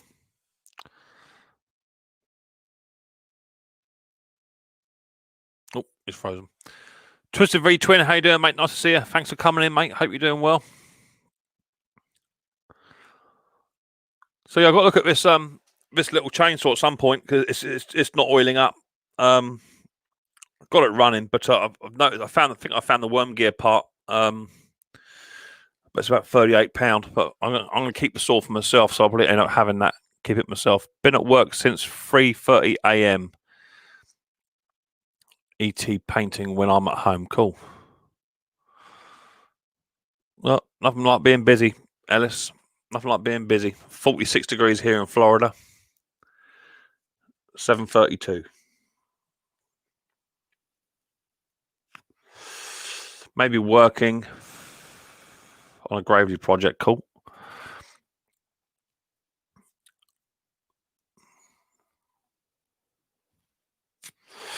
So yeah, I might look into this chainsaw in a bit. Have a little dig at that. The problem is when you remove the front casing on it, you got to drain all your chain oil out because it goes everywhere. It may just want the oiler cleaned out. That's what I'm hoping, because £38 for a new part is not cheap. Not cheap at all. But if I'm keeping it myself, and it's worth the investment. Yeah, got Twisted V Twin in the house. Ellis has been busy. Sparky's gone for a button. Let me drop Sparky down for a bit until he decides to come back. He's probably cook himself a bit of lunch, I expect.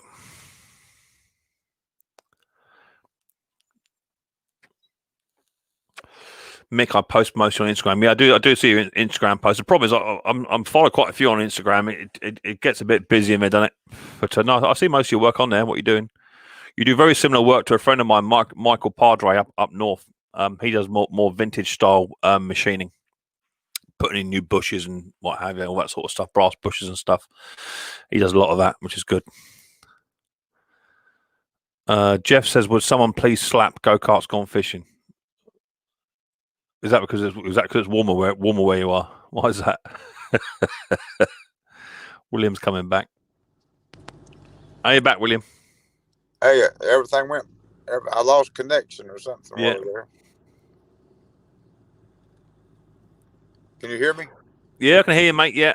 Well, 46 degrees in Florida. It's still not warm, is it? Everything's static here at the moment. I don't know. It takes me a while to come in or something. Everything's real static at the first. Yeah. Okay, now that's good. Now I can measure. You've got about a 2 or 3 second delay. That's what you got. Yeah. It takes about 30 seconds. Everything's real static. I can't hear y'all. Everything, but after that, it clears up. So how's it going today? You still on vacation? When do you go back? I go back on this Saturday night. I got my first shift is back Saturday night. Yeah, I'm looking forward to it. Actually, I can't wait to go back. To be fair. Oh yeah. That's where me after I'm off so long. Yeah, I get antsy pants. Well, I've been off since the 3rd of December. I've been off, but I have really enjoyed being off. It's been nice. But time to go back to the grindstone. Mick, I mainly post on Instagram. I try to follow everyone, but it's not enough hours of a day. No, I hear that. I'm on Instagram. I'm on Twitter. I'm looking at setting up my own Facebook page as well at some point. And maybe even the website at some point. Yeah, not enough hours in a day. How you doing, Snobby? Nice to see you, mate. Hope you're doing well. Thanks for popping on in, my friend. Yeah, I try and watch as many videos as I can, but it's difficult, you know. Sometimes you click on someone's video and it's like 45 minutes long. Some of mine are that long. You know, I don't have 45 minutes to watch it. But now I'm going back onto nights. Generally on the railway, we don't start till about 1:30 in the morning, but we book on at 11. So I'm just sat in a van in a lay-by somewhere waiting to start work. So I've got plenty of time to watch a few videos then. So I tend to watch more videos at night time.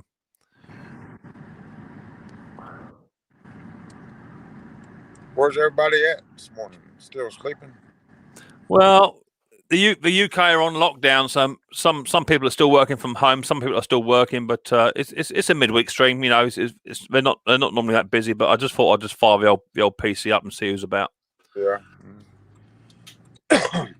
I still can't get my channel to show up. I've tried everything I know. Everybody's told me do this, do that. I can't get my channel to, like, when you search for it. I mean, I have other people search for it, and so I have two channels. What channel are you struggling to find? I was trying to make it's called Small Engine Repair Community Homepage. Oh yeah, I've seen that. I'm trying to make a channel where I put everybody's, like yours and Ken's and Rusty's, everybody's playlist and everybody's channel. If somebody clicked on it, they could go and they could see all y'all's channels, all the popular channels. That's what I was anticipating. You know, I'm really not trying to get no subscribers, but I want people to. Well, you know, sometimes a channel with quite a lengthy title may not be the way forward. Maybe that's the thing. Yeah, I just I'm not really going to have no video. Just going to be like if they clicked on it, they could ask questions and then they could see all y'all's channels. Like, I got yours, and like I say, Double Eyes and Bruce, all the main channels. Maybe change it to something like Small Engine Hub, something like that. Yeah, I might try. You know, maybe try that. You know, and it also depends on the content you're pushing out as well. If you're pushing content out on it, you'll get more visibility on it too. I have to take my Facebook page down. I was getting too much work coming in. Yeah, I hear that. I make my videos short, Mick. Yeah, well, some of my videos are. If they're a quick fix, they're 15-20 minutes long. But if it takes longer, they can be 8-part videos, 8-part hour-long each. You know, it all depends. Let me go and grab that chainsaw right quick. I'll do a little bit of working on that whilst we're chatting. Hey, I'll be right back too. I'm gonna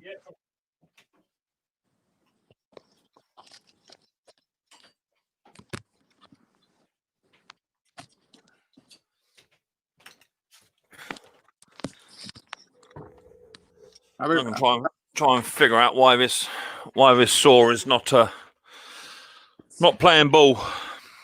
I'll be right back, Mick. I'm going. Yeah, cool. I gotta go in the store right quick. Yeah.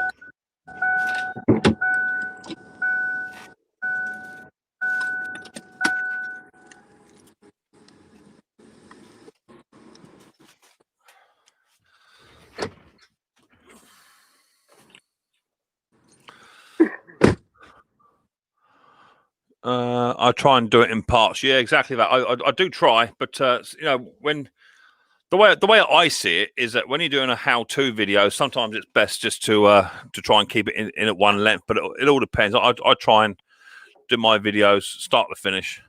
What brand saw is that? So you American guys, if you're in America, but I know Andrew's not. This is a Komatsu chainsaw, but I think it's related to the Red Max.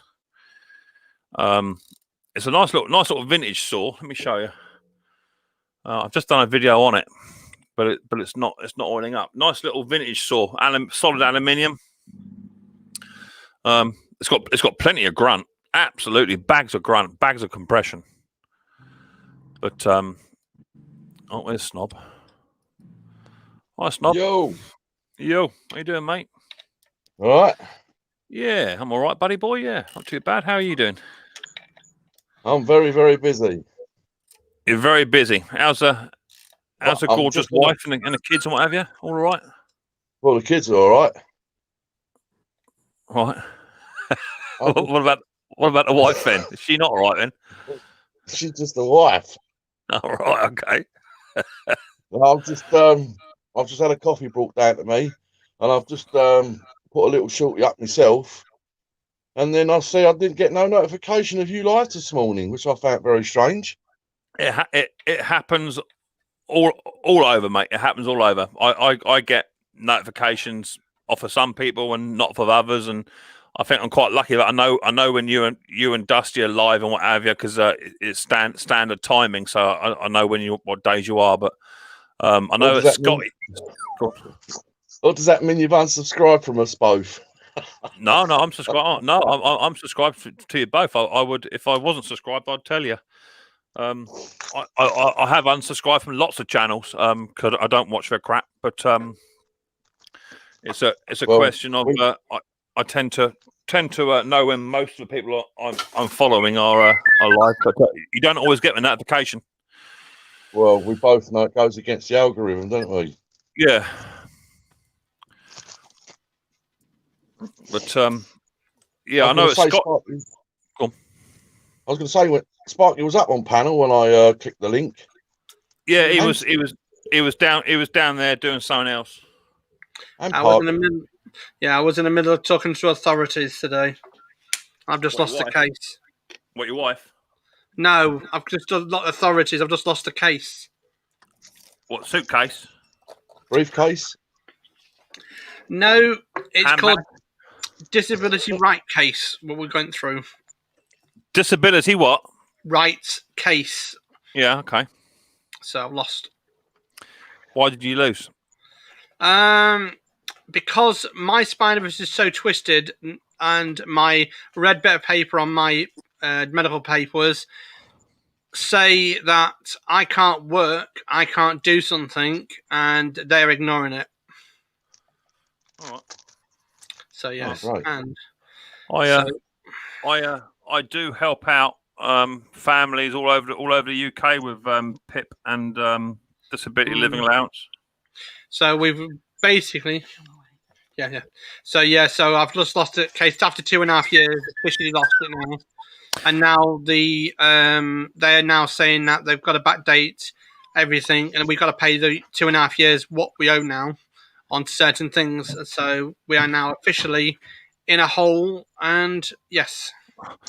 I think that predominantly the Department of Work and Pensions are actually refusing cases at the moment as a cost-saving exercise. Is what I believe. So we've got a bill come through today, and we've got just over 18 days to pay it. So my mother-in-law's got to pay for it, not us, because we can't afford it. So yeah, so don't you have to? You'd have to sell some of that high-tech stuff you got in there, mate. Wouldn't you? This is old stuff, not new stuff. This will not even fetch pennies. This will absolutely fetch nothing. I already know that. How much you want for your GoPro? I've got now, not because that's old stuff. It's all old stuff. People bought me stuff. Is that a dog? Is that a dog whinging? Is that your dog spot? No, it's not. It's Williams, I think. Oh, is it? Yeah. Oh, okay. Yeah. I forgot he was there. I thought there was someone whistling. No. All right. Yeah. Well, DWP, they are a bit of a pickle sometimes. It took me 9 months to 9 months of fighting to get Riley's case taken to court, and we actually won in the end. Yeah. So yeah. Oh, so what are you up to then, Snobbert? Are you up to much? Well, I've done three streamers. I've done a fan. I've just done 2 microwaves, and I'm just about to blow my own trumpet. Oh, nice. Are you actually scrapping that out? I will be at some point, yeah. Ah, bugger. Being a video coming up, I would have thought at some point. If you come across another one, Snob, Yeah. or anything like that, a trombone, French horn, or anything like that, if you come across another one, mate, can you let us know? I like that. That is nice. That's lovely on the wall there. They look good on the walls in the music room. Put it this way, this is well older than me and Mick put together. Yeah, bet it is. It's nice. I reckon that's pigskin. Yeah, it will be. Yeah, it will be pigskin. Yeah. Only the outside's a bit damaged. If you come across another brass instrument, mate, can you let us know? Why? I've got a project for one. Oh, have you? Yeah. This one, this one comes in a black case. Yeah, I don't want a case. I don't want a case. I'm just not forking out £60 for a £60 for an instrument that I'm gonna mutilate. Well, this one has got a mouthpiece. I won't put your mouth around it. I don't think it's big enough for your mouth, Mick. I wasn't thinking of a mouth. And this is a silver chromed one, I think. But it's in a bit of a state. Yeah, well, it don't matter about that for what I'm going to do to it. But if you come across another one, I know you've got a project for that. If you come across another one, let us know. He's going to put a lamp in it, isn't he? That's what he's going to do, Snobby. No, it's just something a bit unusual. A bit unusual. No, it's a bit unusual. I'm just going to do it myself. Riley would not like that drum. Well, I've already done the thumbnail for this video. Yeah, no, it's fine.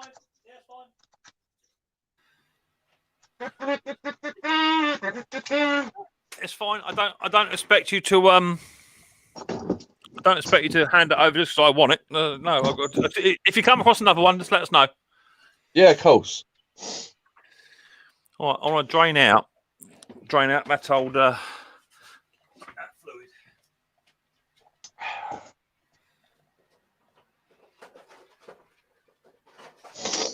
So yeah, the Christmas and New Year's officially out of the way now. Back to normal reality. Yeah, I'm back to work Saturday night.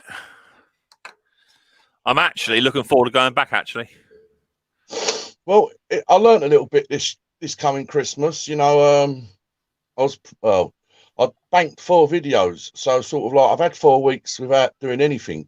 Yeah, if you know what I mean. And the little shorties that I've had banked as well. You know, they was all there, but I've now got to spend this week banking up another 4, hopefully. Yeah, I hear you, mate. I think I've got about 6 in the bank at the moment. Yeah, so the pressure's off, if you know what I mean. Oh, I haven't. Yesterday, I did a video on this chainsaw yesterday. I did a Mountfield one.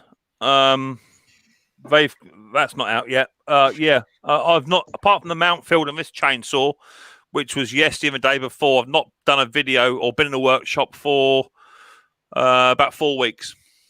Yeah. Yeah. No, I had them all sorted for Christmas.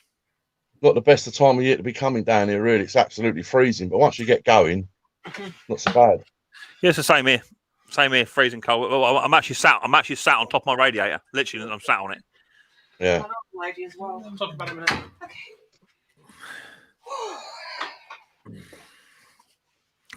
I was actually thinking about putting a screeded floor in here because this concrete's all right, but I was thinking about putting a screeded floor down, only like 50 mil thick.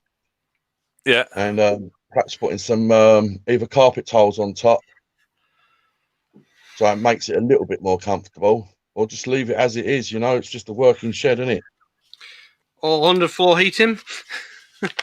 Well, I could go down that road, but I don't know. Is it worth it? Well, I've got mine's got 11 mil plyboard, and then it's got 18 mil not plyboard, 11 mil OSB, then it's got 18 mil OSB on top. Mm-hmm. I'm due to go around the underside of the shed and just skirt it in at some point because it's got a few gaps there for ventilation, but it's probably not helping. You don't want to do it tight. Yeah. It's warm enough in here. It's warm enough. It's mine's at room temperature. Yeah. Oh, what's that? There's $2 super chat. Mick, have you got any magnets? I've got a magnet on the end of a car aerial which I use for getting nuts and bolts out. No, I've got no magnets, mate. No, I don't do magnets. That sort of magnet. I've got key rings and stuff. That's a nice magnet. Oh, is you on about a fridge magnet? I think he is. I don't do magnets. I got pens, stickers, key rings, bottle openers, and what have you. Hiya, Blind TV. How you doing, mate? Nice to see you. Oh, bloody hell. Check this. This young lad's becoming a bit of a YouTube panel slut at the moment. He's actually getting worse than Sparky. Hi, Ash. All right. Oh, yeah. You know, How you doing, Ash? Oh, sound. Bit warmer today. I'm surprised you're in your shed. Yeah, it's a bit warmer. How you doing, Blind TV? Nice to see you. Dirt Rider, how you doing, mate? Nice to see you. Thanks for coming on in. hey, baby. Snobby, they out the microwave? Question mark. Yeah. Woody, I've got a whole bucket of them up here. you might get home. Okay. You gotta go. You just turn the camera off, Snob. Yeah, I know. $5 Canadian super chat from Found It Buried. How you doing, mate? Not seen you for a little while. Happy New Year to you. Whole bucket there of magnets. Lovely. Yeah, man. What was that? Underfloor heating. What's that? Mick has underfloor heating. He's sat on the radio. Yeah, definitely. Yeah, literally, I'm sat right on top of it. Okay. Why did you mean it? I started working mid-December. Took a while off to help my dad, and then stupid COVID came along. Yeah, we know all about stupid COVID, mate. We've just gone into lockdown over here ourselves. Okay. What are you up to, then, Ash? Not a lot really. I've done some gardening this morning while it's been all right. Just tried to get my lawn looking a bit more presentable. You've got no chance of that, mate. That'd take 2 years to do that. Yeah, I've raked it all off. Looks a bit better. I just need to overseed it and everything when it comes. Did he just say better? Better. Better. It's a bit better. I think he's been talking to Dusty about batteries.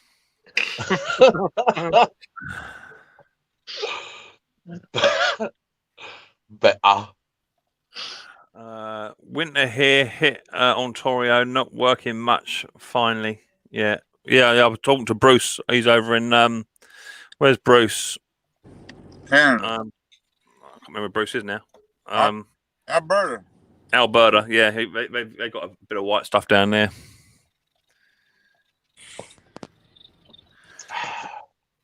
How's the new workbench for Nash? Any good? Yeah, it's all right. I had to strip a couple of bits off the other day. I stripped a chainsaw out and a hedge cutter. Stripped on out parts because one of them, all inside the piston was all knackered inside the bore, all scraped up and proper damaged. And then the hedge cutter, every bolt decided to snap. It was one of them cheap ones, so I thought, bugger it, I ain't having it. Strip it out. Yeah, I hear you. Sometimes the cheaper ones are not as good. Yeah. I'm good, guys. Every bolt wanted to snap inside. Yeah, so I think what it is, they get quite a bit of heat transfer. I mean, they tend to get a bit warm, don't they, when they stick in there? Yeah. I just stripped out a Mountfield 414. I've got a video done on one, which I released, I think, yesterday, but I was quite lucky. I got one about 3 months ago, which I only paid a $5 for because I needed a drive handle for one. And fortunately enough, that came in for good spares for the other one. So I just stripped that out. I got good gearbox off of it and what have you. Makes a difference when you strip them out. Charles Conker, how you doing, mate? Nice to see you. Thanks for coming in. Another Conker. Another midwinter here in Louisiana. I hope you're doing well. Thanks for popping in from the States. I've got quite a few in here from the States. How many got in here? 37 in the house. Got quite a few in here from the old States. Just starting to wake up, start their day. So what are you doing then, Snob? You just mucking about in there? Yeah. Well, I want to get the little shed open, so I've got to clear and dismantle so much stuff. And then I want to dismantle all the stuff that's in the other shed out there and get rid of these buckets in here that are full up because they're becoming a problem now in the way. Yeah. There's just so much to dismantle, and Dusty won't even come out here and help me anymore. Well, that's not right. Why aren't you coming out then? Says it's too cold. No, I'm not having that. No, I weren't either, but every time I go back in, she said, "Oh, you won't believe what I've done today. I've done this, I've done that," and I can't see any evidence of it though. No, she's probably just sat there with a big box of Ferrero Rocher watching Jeremy Kyle on retake. Yeah. Thumbs up for Mick. Cheers, Hangry Boy. Yeah. Funny, Wayne. you know, every time I go in, she sort of jumps up like she's just been doing something. Oh yeah, that old chestnut. Wayne Hatfield, how you doing, mate? Nice to see you. Thanks for coming in, mate. Nice to see you. Lawnmower Detective's back up now. He's probably just woken up again for another half hour sleep. So when do we get to see your first video, and Ash, with your new microphone? Well, not yet. It's probably going to be next week, I'm thinking, hopefully. Because I'm still waiting for a part for this mower to come through. And it's just because her post is so slow, it's higher yet. Absolutely deadly at the moment. Deadly. Yeah. So, should start next week, hopefully. Fingers crossed.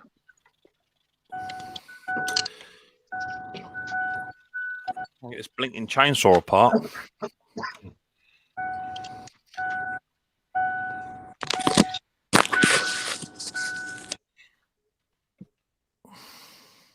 Some reason it just won't oil, this chainsaw.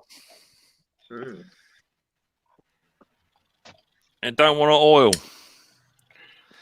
I don't think it's actually got a pump in it. Was it an old one? Yeah, it's an old casty one. Yeah, it's not nice little saw snob.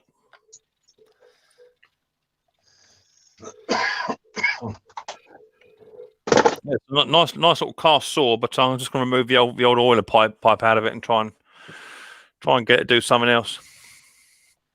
Blow a bit of stuff for it. I'm going to keep it for myself. Nice little solid aluminium cast saw. Yeah, it was a cast one I took apart because that was all knackered. What saw's that then? That was that.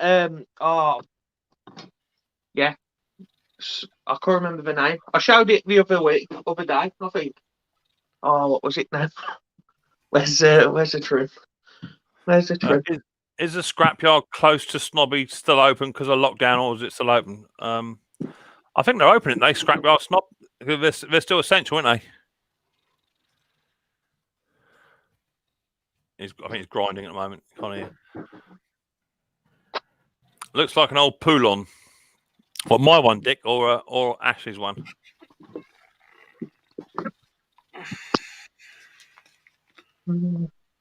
Is your scrapyard still open, Snob, or is it shut down? I really don't know. I haven't phoned them up. It's that one. It's probably because we're in full lockdown. It probably is shut. What is that, then, Ash? It's yeah. I can't pronounce it. It's Dolmar. Sans Dolmar. Yeah, it's a Dolmar. That's what I thought this was. I thought this was a Dolmar, but it's not. This is a Komatsu. Your favourite's Tecumseh, isn't it, Mick? Oh, I love a Tecumseh. Absolutely love a Tecumseh. You can keep them.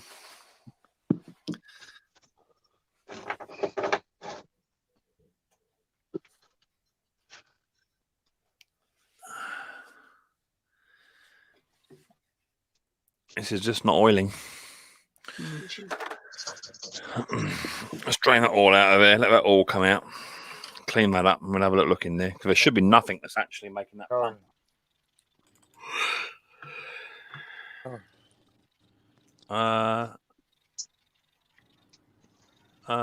Jeff says, Snobby, put your lugs on. Yeah, I think he was grinding or something. Put me what on? Put your lugs on, earphones on. Mine's a little Komatsu, Dick. Where is it?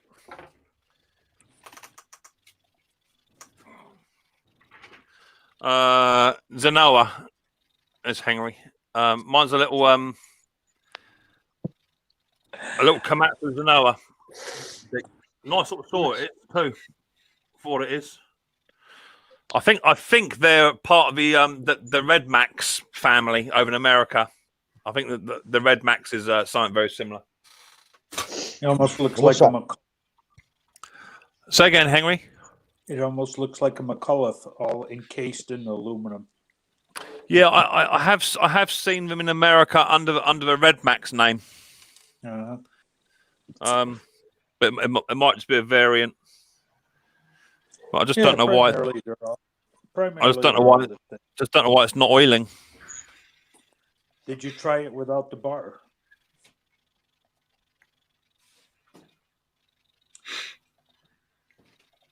Ash, when you're going to do a video on how you set up your Wi-Fi with two... Yeah, I'll do a little video. I'll probably try and get it done today. I'll do a little video on it to show you how I got it set up. Yeah, did you have to go into your, into the router to change numbers and all that? No. Just running a long Ethernet cable from my original router to this extender router I've got. Pretty much it, really. Is it just called an extender router, or you? This one I've got is a TP link. Yeah. Any router that will work as long as it's a as long as it's got an R11 jack on the back of it, a socket on the back of it. Yeah. Any router will do. You don't have to have two separate accounts. It's gonna take your router. Yeah, it takes your internet from your main box. Yeah. It depends how far your shed is, and depends how long the cable is. Yeah. Well, I've got 300 feet. I'm running from the house to the shed. Yeah. And I want to run it from this router in the house to the one in the shed. So I would do this. If you're going to run one across, I would use a beam network from house to house. Unless you've already got the cable. You said you've already got the cable, haven't you, installed? You've already got the cable installed, haven't you, already? I have. I didn't run it in the ground yet, no. No. So I would use a beam-to-beam network. It's cheap. Might be cheaper that distance. Ubiquity beam-to-beam. It's cheaper because you get put a dish on the corner and a dish on your corner of your shed. Sends a signal across. Yeah. Hello, Emery. I don't know what CC is, Dick. Actually, to be fair, I'll try and find out for you, mate. It's got some grunt, Dick. It has got some grunt behind it for what it is. Right, I'm tapping out. I've got work to do. Well, I'm gonna miss you. Take care, Snubby. See you later, Snub. See you later, Snub. Bye for now. Take it easy, Snub. Bye bye. Everyone in chat. Yeah. Take it easy. Yeah, I don't know what CC it is, Dick. But it's got some grunt behind it. It's got a 14-inch bar on it, which is standard. But yeah, it's got some grunt behind it. But it's just not oiling. Jeff, sorry, go on, Jeff. Not go on, Henry. Mick, did you try running it without the bar first to see if the oil's coming out? Yeah. And there was no oil coming out? No, all it's got, Henry, literally is this pipe goes down. Let me blow it up so you can see. It's a little bit different. I don't think it's got a worm gear pump in it. So literally, the front casing goes on like so. Yep. Front casing comes off, and then your oil filler is there. So there's no worm gear pump behind it in here. There's no worm gear there. Okay. And all you've got is this little tiny tube that goes down in through, sits in the front here, goes down into here with a little tiny filter on it, and should somehow suck it up. So there is an adjustment up here, which I think could be like an air pressure So it might be that someone's had a bit of a play with that. But I thought if I start off with literally just taking the tube out, have a bit of a clean of the old tube, make sure that nothing's bunged up inside there. Right. But it's not your standard. It's not your standard one with like a worm gear pump on it. So it should oil. So maybe there's an atmospheric pressure hole in the cap that might be blocked. But like I say, there's something here. What's that say up there? Oiler. Yeah, there's a little oiler thing here to adjust, and it's looking like it's on mid. So I'm gonna clean it all out and take that little oiler out, which would be a pressurized system, and then I'll go from there. But I want to keep it myself, Henry, because do you know what? It's a lovely little saw for what it is. You wouldn't want to carry it. I tell you, it's quite heavy. But for what it is, a little GX 380 Komatsu saw. Yeah, it's all there, man. Yeah. Nice. Just right for in the garden, you know. Nothing too big. I don't need a big 3-foot felling saw in the garden. Just want a little tiny saw just to cut sheds up and you know. Yeah. Well, no worm gear. No worm gear. 12-inch bar cut a 24-inch tree. Yeah. Oh, yeah, exactly. But the bar's all right. It's got an Oregon bar on it, 14-inch Oregon bar. That's all right, and it ain't too shit. It's got a little bit of wear to it, but nothing essential. But it's not had a service or maintenance done it for ages. No, exactly that. David Young, no worm gear, because these I've seen them in America, the exact same saw, and that's why I was looking for advice, looking for research on it last night. And these come under Red Max, and you can get a new worm gear for it for $38.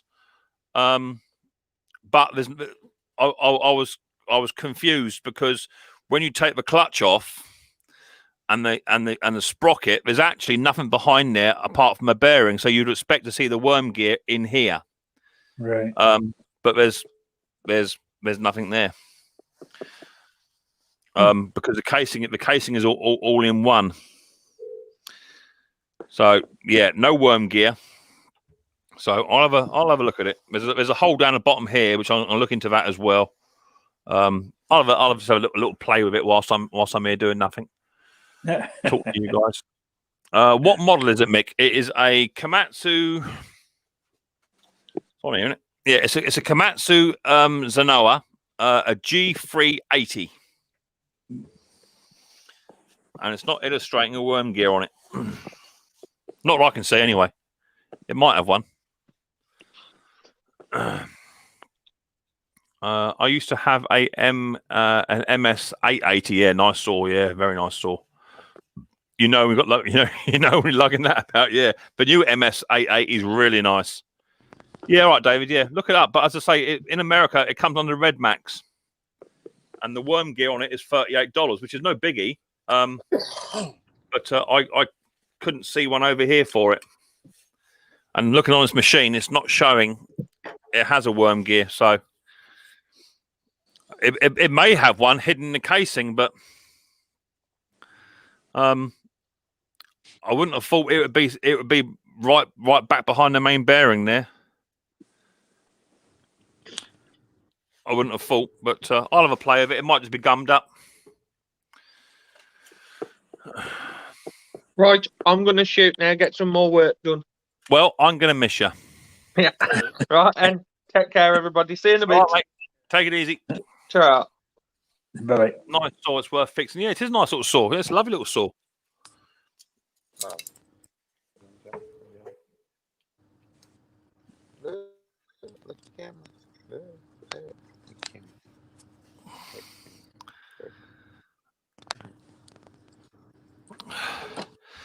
I mean, it might be a total strip down, Henry. It might have to be. Maybe there's a worm gear in there, but you would like to think you'd see it visible here, wouldn't you? Yeah, you'd think it'd be right behind a clutch, you know. But you see, if it was on a worm gear, like a pump system, yeah. How come your oil feeder pipe is coming straight in from the side? straight into the oil reservoir. There's absolutely nothing on the end of that. There's nothing there. Maybe somebody had their way with it and took it out. No, it's not here. It's not designed on here, from what I can see. And your adjustment screw is connected to what? What, for the bar? Yeah. It's on for the oiler. You have up here. A high, medium, and yeah. Up here. But what's it connected to? It comes out. It goes down, and then there's a. Let me try and show you. So it comes down, and there's a hole right up in the top side here. So it comes down on like an elbow, and there's a little tiny hole there. But that's it. There is actually nothing else for it to. It's got to be an atmospheric pressure one where that's what I think it is. Revolving, it's drawing air from that cap. From that cap, that's what I think. So I might take that cap off in a minute once I put all this back together, and have a clean out through there. What model is it? It's a GX. Sorry, a G380. G380. Oh, hey, I'll call this guy today. Works on it and find out. Well, I mean, it's not a question. It's not a question of that. It's if it had a worm gear, it would be here. And normally when you take the side casing off, there's a little tiny metal plate that goes behind the adjuster. Let me show you. Normally, when you take it off, there'd be a metal plate here, and you take that plate off, and that's where it would be. But it can't be behind here. There's nothing there. There's absolutely nothing there for it to go. So it don't got one.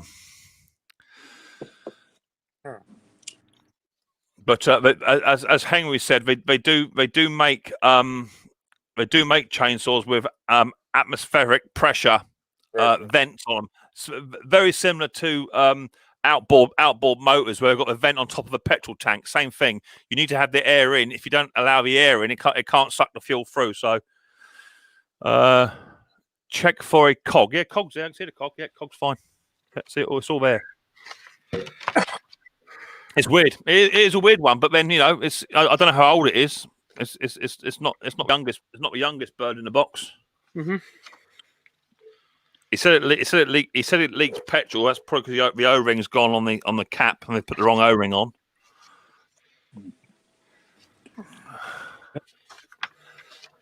So I don't know. Anyway, Friday, everybody, is Henry's birthday. Hey. Yeah, I've already got something ready for it.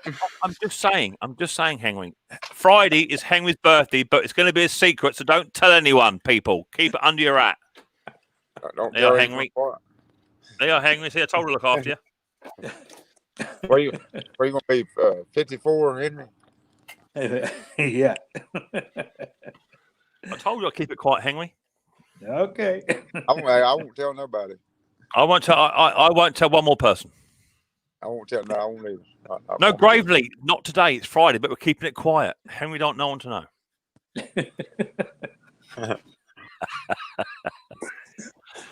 Yeah. Thanks. Jeff's done his windows. Well done, Jeff. Good on you, mate. Stay. Right. I'm surprised Ken ain't popped up. Oh, he'll be in later on. He'll be busy doing his mows. It's Jason's birthday on Sunday. Jason from Pate's? No, Jason Hughes. Mm-hmm. Oh. Yeah. I think that might be clogged up in there, H. Cool. Yeah. I thought Jason just had a birthday from the Pate's. I can't get a lot of flow through that filter H. I think that's why. That filter should flow a bit better than that. Well, on the oiler. Yeah. I bet that's what it is. Yeah.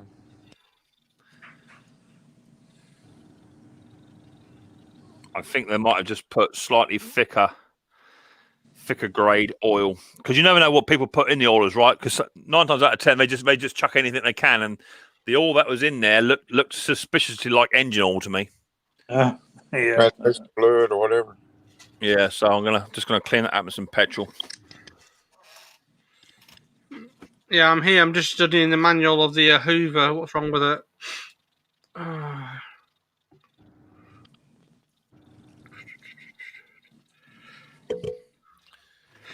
Yeah. So, Henry, what's the weather like there then? Right now, let's see. It's probably 35 degrees, which is about 5 Celsius or so. Yeah. Well, it's about naughty at the moment. Yeah, it's not bad out there today. I mean, it's supposed to warm up this week. Jeff, so that's what I said. What was that? Gravely Man. That's what I said. A cog. There's no cog in there, mate. Yeah, you got the drive cog, which is just your cog, which just runs your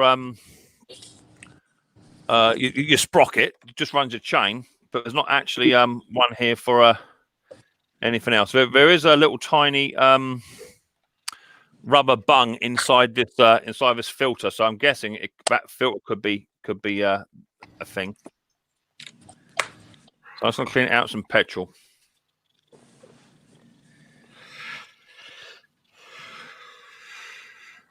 Try and clean that out.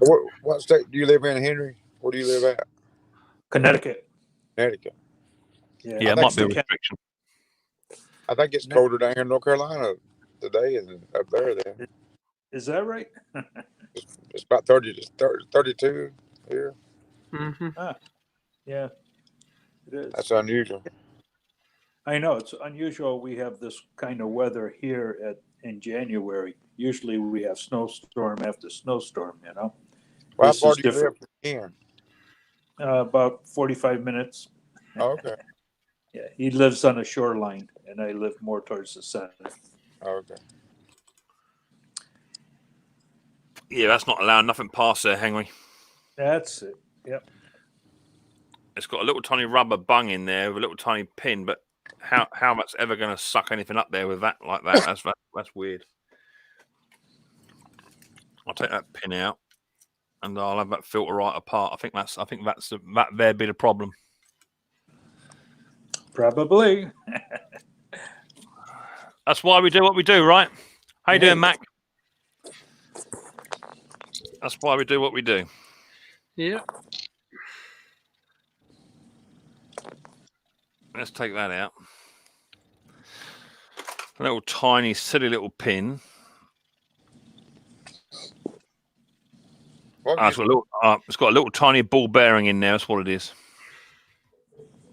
So it must have a spring in there too, then, no? You'd like to think so, buddy. I'll try and get that out if I can. What would you say a while ago, Henry? You're going to run the internet to your building? Is that right? What's that? Was you going to run internet to your building? Wi-Fi to your building? I have the Wi-Fi, but I want to carry it on to 300 feet from the back of my house to my shed. And I want to use either, I have CAD 6 wire I could bury, or like Sparky says, get one of those. Beam to beam network. Yeah, that'd be the best. But I got a few trees in the way to beam it straight to it, you know. It won't matter much as long as it's got direct sight with the Netquist setup. It allows a 48% coverage, so literally you'll have no issues with that. I've got beam to beam as well. But wouldn't I lose streaming power? No, you won't. You won't. No, because they've got boosters built into them. It's a booster in there, yeah. Yeah, it's got a built-in boost in the actual beam-to-beam network. Okay. Yeah, because I heard of them. They can go like miles and miles and miles. Yeah. Well, Henry, there you go. I told you I had a certain plan for you. Never late to become what you are unless you happy birthday. Looks just Sparky. like Sparky, go easy with your filters, baby. I know, but I did say I got a certain plan. I like to say it. You know what I mean? Okay. I've only got the one filter on here. So yeah, it's got a little tiny. Don't drop a ball bearing, Mick. Little tiny ball bearing, little tiny spring behind their H. Yep, there you go. That spring. Yeah. You might want to take that spring and just pull it a little bit, you know. Give a little bit of a tease. Mm. Yeah. Oh dear. Are you allowed to smoke on these strings? Yeah. Yeah, they didn't outlaw that yet. Yeah. It won't be long. Yeah, it won't be long. Yep, miners are watching. Jeff is off to self-destruct. Righto, Jeff. Don't forget, Jeff, it's Henry's birthday on Friday, but don't tell no one else. Keep it quiet. Don't want everyone coming in wishing him happy birthday on Friday.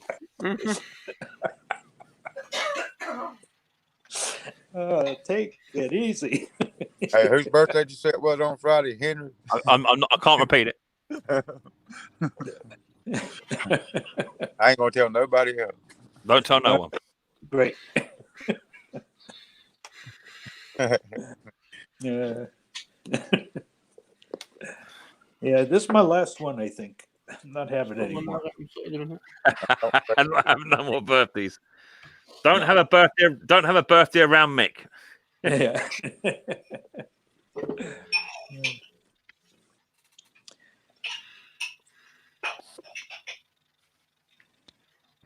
Are you 62 yet? Pardon me? Are you 62 yet? Yeah, 71. 70? Really? He needs the fire brigade to put his candles out.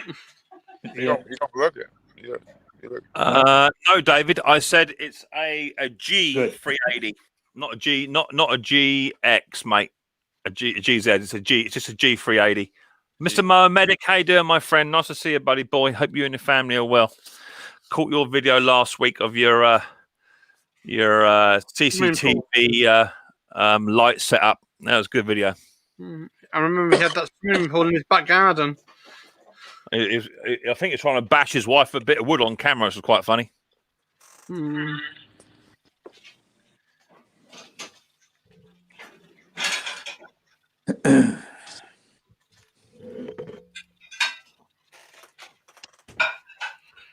Yeah, keep on looking out there. Hopefully the sun comes out, so it'll be nice and warm, so I can get out there. Yeah, you've had far too much time off, Henry, already. I didn't want to keep telling you.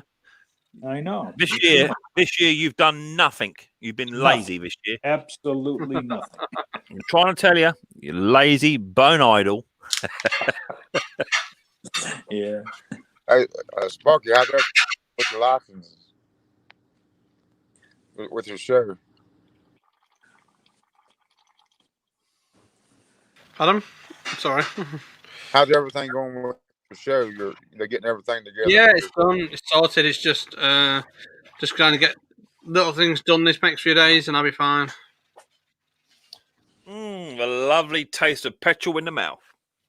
Oh yeah. Yeah. I think that was a bit clogged up. There you go. That sounds better.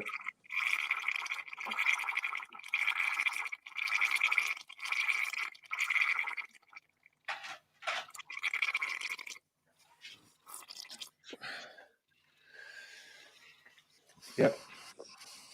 Bit of movement going on.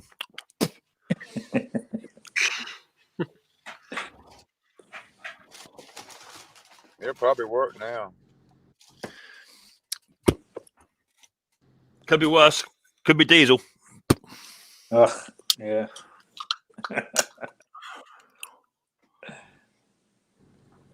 There you go.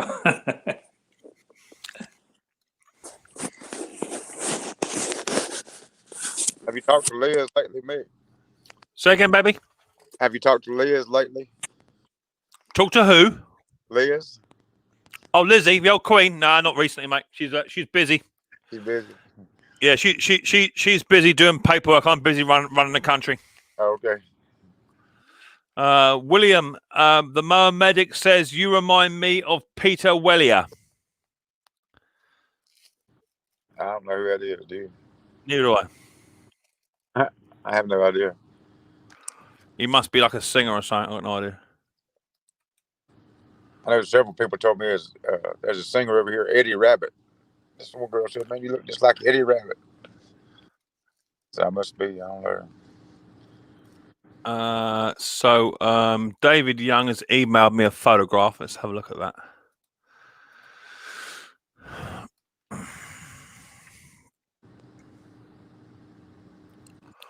Let's check the email out. What, your chainsaw? Yeah, he sent me a picture. Apparently, have a little look. I was going to look it up, but get off without getting kicked off. No, it's not the same one, buddy boy. David, mine's a solid aluminium. If you want to call it vintage, you can call it vintage. It's a solid aluminium one, buddy. G380. G380. Yeah, G380, mate. Yeah. Mine's old school. Oh, Partners is back. I hope. Oh, I'll come back up for a bit. Back at work now. Peter Wellier was the actor who played RoboCop. Yeah, you do a bit actually.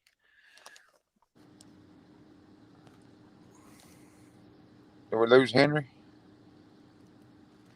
Yeah, Henry's probably going to go and get a bit of birthday cake. He'll be back in a minute.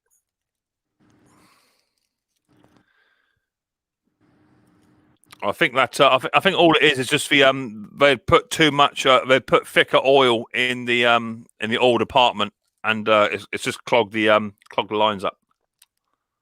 That's what I thought it might be. I think that's all it is. Filter's clogged up. Yeah, the oil did look very, very thick for what it should have in there. China oil is not supposed to be thick like that. I'll just let them parts soak in a bit of petrol for now. Have a clean up. That's now working fine. You got anything else in the shop working on? Hey? Is there anything else in the shop that you're working on today? Not today. No. As I say, I'm still on holiday mode at the moment. Where's Riley boy? Is at school? No, he's at home. He's indoors. He's chilled out indoors. Oh. He's there. How's his eggs holding out? Is he out yet? No, he's down to about 50 eggs. Yeah, got about 50 on the go. He's getting through them.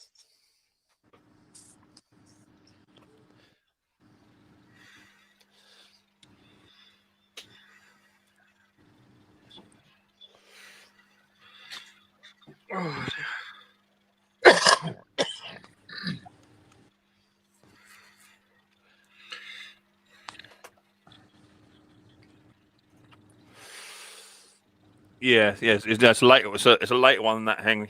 It's a real early boy, solid aluminium. Looks no nice. Plastic here.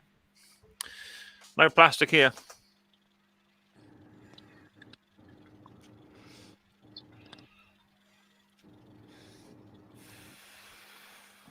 I know some of the saws over here, if a commercial, they're I think it's magnesium they're made out of. Yeah.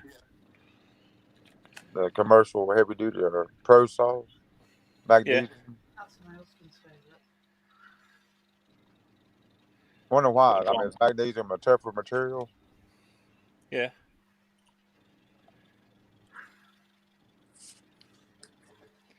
That's what I try and get this figured out right. Try and get this put in. There it goes. That's gone down there. That was probably a mistake. Put the spring on first. Coffee lungs up. Yeah, exactly that. Who's that coming in the basement? Who's that? Oh, there he is. Not seen you for a little while, my friend. Hey. What's going on? Hey. Zippo. How you doing, big boy? Long time. Oh, doing all right. I was watching other things, and somebody sent me a comment. Hey, Micks is on live. It didn't come up in my suggestions. Hello, so. Zippo. How's everybody doing? we're finding quite a bit of that at the moment. Zip, not everyone's getting the right notifications. Yeah. Yeah, I'm getting weird notifications. I'm like, I'm not even subscribed to them. Why do I have that? So have you ever, Zip, have you ever come across a chainsaw that doesn't have a worm gear? It's got an atmospheric pressurized tank on it on the chain oiler.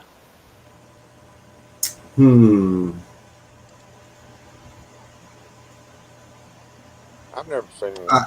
I have an old one that is atmospheric pressurized. You have to pump the tank up. It's got a separate gas and oil tank that are exposed, and on the top, this thing weighs about 25 pounds. It's hanging up in the rafters in my shop out there. But yeah, it's a pressurized atmospheric, and then it has a hot shot button right on top of the. That's it. Yeah, that's what I've got here. Bottle. Yeah, it's not oiling. But we're hoping to get through it. How you doing, Zippo?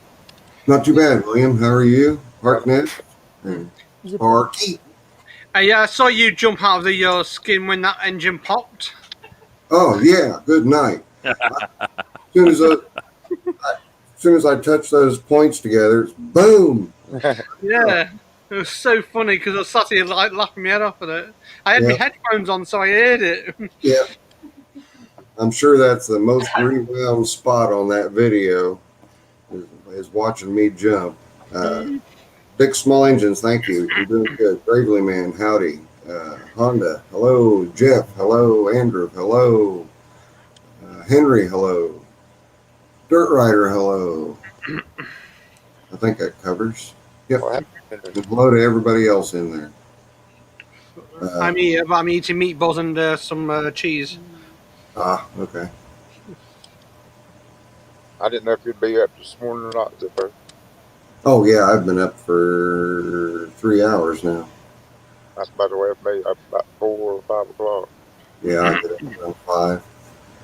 I've been doing a bunch of research on my little King Midget car, trying to get all my ducks in a row for it. Did Musty ever contact you about getting some parts? Yeah. No, I've talked to him. I've passed along my supplier's information, and I guess I'm the newest young blood mechanic in the King Midget Club, so everyone's kind of happy to have me along. So I'll be going to Ohio a few times to watch what Paul does. Paul right now is the one that does most of the conversions and maintenance and whatnot on these cars in this area, and then down in Tennessee is Lee. And me being close enough to Ohio, it kind of still takes care of the tri-state area up here. Yeah. But I've been caring for 2 King Midgets for well over a decade, and they kept hounding me. You got to get one. You got to get one. You got to get one. So. Oh, they're hard to find? Oh yeah, they're real hard to find. There's only one for sale in the nation right now. Oh, yeah. Just one. There's only believed to be about 1,200, between 1,200 and 1,250 of them left. So you can imagine how hard that come by. Must be finding that one for $400, even though it looks like it's in real bad shape. It actually isn't. Yeah. All the sheet metal's there, the bale for the convertible top's there, the drive line is all there. What he's got, and he's even still got the original Wisconsin engine. He paid $400 for that, what looked like a cobbled up mess, but there are collectors and club members that would pay upwards around $2,000 for it as is. Yeah. Just because it's essentially complete, and they're not easy to come. They're that hard to come by. Yeah. I've never heard of them until I guess Busty got one. And then you know. Yeah, they're sold in the back of Popular Mechanics magazines and other magazines, but primarily Popular Mechanics. They started in 1946 with a kit-based car. and then manufactured all the way up to 1969. So they had a good 20-year run. At one point, they were actually even the United States' 6th largest automobile manufacturer. Oh, hey. Kind of funny to think this tiny little golf cart looking thing is up there with the big dogs, but yeah. But mine's the Model 2. After that came out the Model 3, which is what Muggsy has. So his can be anywhere from a 1960 to a 1969. How many different models they have? Just 1, 2, and 3, whatever? Hmm. How many models did they have? 1, 2, and 3? 3 models. 3 models, okay. Yeah, the Model 1 most closely resembled an open wheel Indy car. It was a single passenger. And then the Model 2 was available in a number of different configurations. There was a golf model, which is a golf cart, and it was geared lower. It had little running boards on it, and then a spot in the back of it for 2 sets of golf clubs. But you could throw your golf clubs on it and drive it to the golf course. A lot of people have taken and made them their own. They've made trucks out of them. They've made sedan deliveries out of them, panel vans, just station wagons, just all kinds of neat stuff they've done with them. Mine's going to stay pretty much stock appearing, but it's going to be a lot safer for the road than what it is now. Back in the day, it was fine. In-town speed limits everywhere was 30 miles an hour, and everybody had some common sense about them. Now that people just let their cars drive themselves and don't have any sense about them. Text. Yeah, I don't want to go out and get in that car and head into town without good brakes, good acceleration, and good steering. So those 3 things are going to get addressed. Going with the Vanguard engine, of course. Got to throw big Briggs in there. Mm-hmm. So what have you been up to besides your midget then? What else have you been doing? Anything nice? Well, it's kind of a funny story. I have looked for 4 months to find that 14-horse Kohler for that economy Power King that's sitting right outside the shop. Mm-hmm. The gentleman that brought it to me is a friend of mine. I've known him for 20 years. He neglected to check the oil in it all the years that he owned it, and it just ran out of oil, and he broke the connecting rod. So I finally sourced the 14-horse for it, and the very next day I get an email, "Hey, I'm back home from the extended care facility." He's a advanced diabetic, so he has feet problems and stuff like that. And he said, "I can't afford to have the work done on that, so I'm going to send my sons over to pick it up." He said, "But it's going to be a few days because my wife's car's in the shop. We got to figure out where we're going to get the money to get it out of the shop." I said, "Well, I can help you. How about you just let me buy the economy, and that'll help you get Sally's car out of the mechanic shop."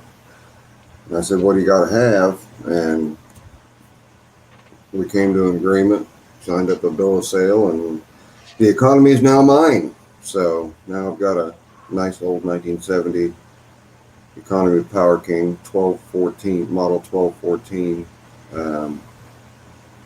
essentially compact farm tractor. I hear you're soon be the proud owner of a vintage Briggs and Stratton wall clock as well.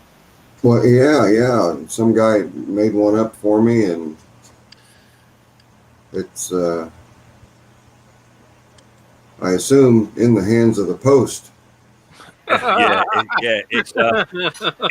It's in the hands of a god, and I just hope it makes it in one bit. It's just like the knives that I sent Bruce. Good Lord, that was 6 months. Yeah, that's wild. That's crazy. Bruce and I both had just written them off. We were like, yeah, they're gone. They'll never show up. Then he calls me one day and he's like, "Hey, guess what? I got something to show you. Look what came in the mail." Yeah.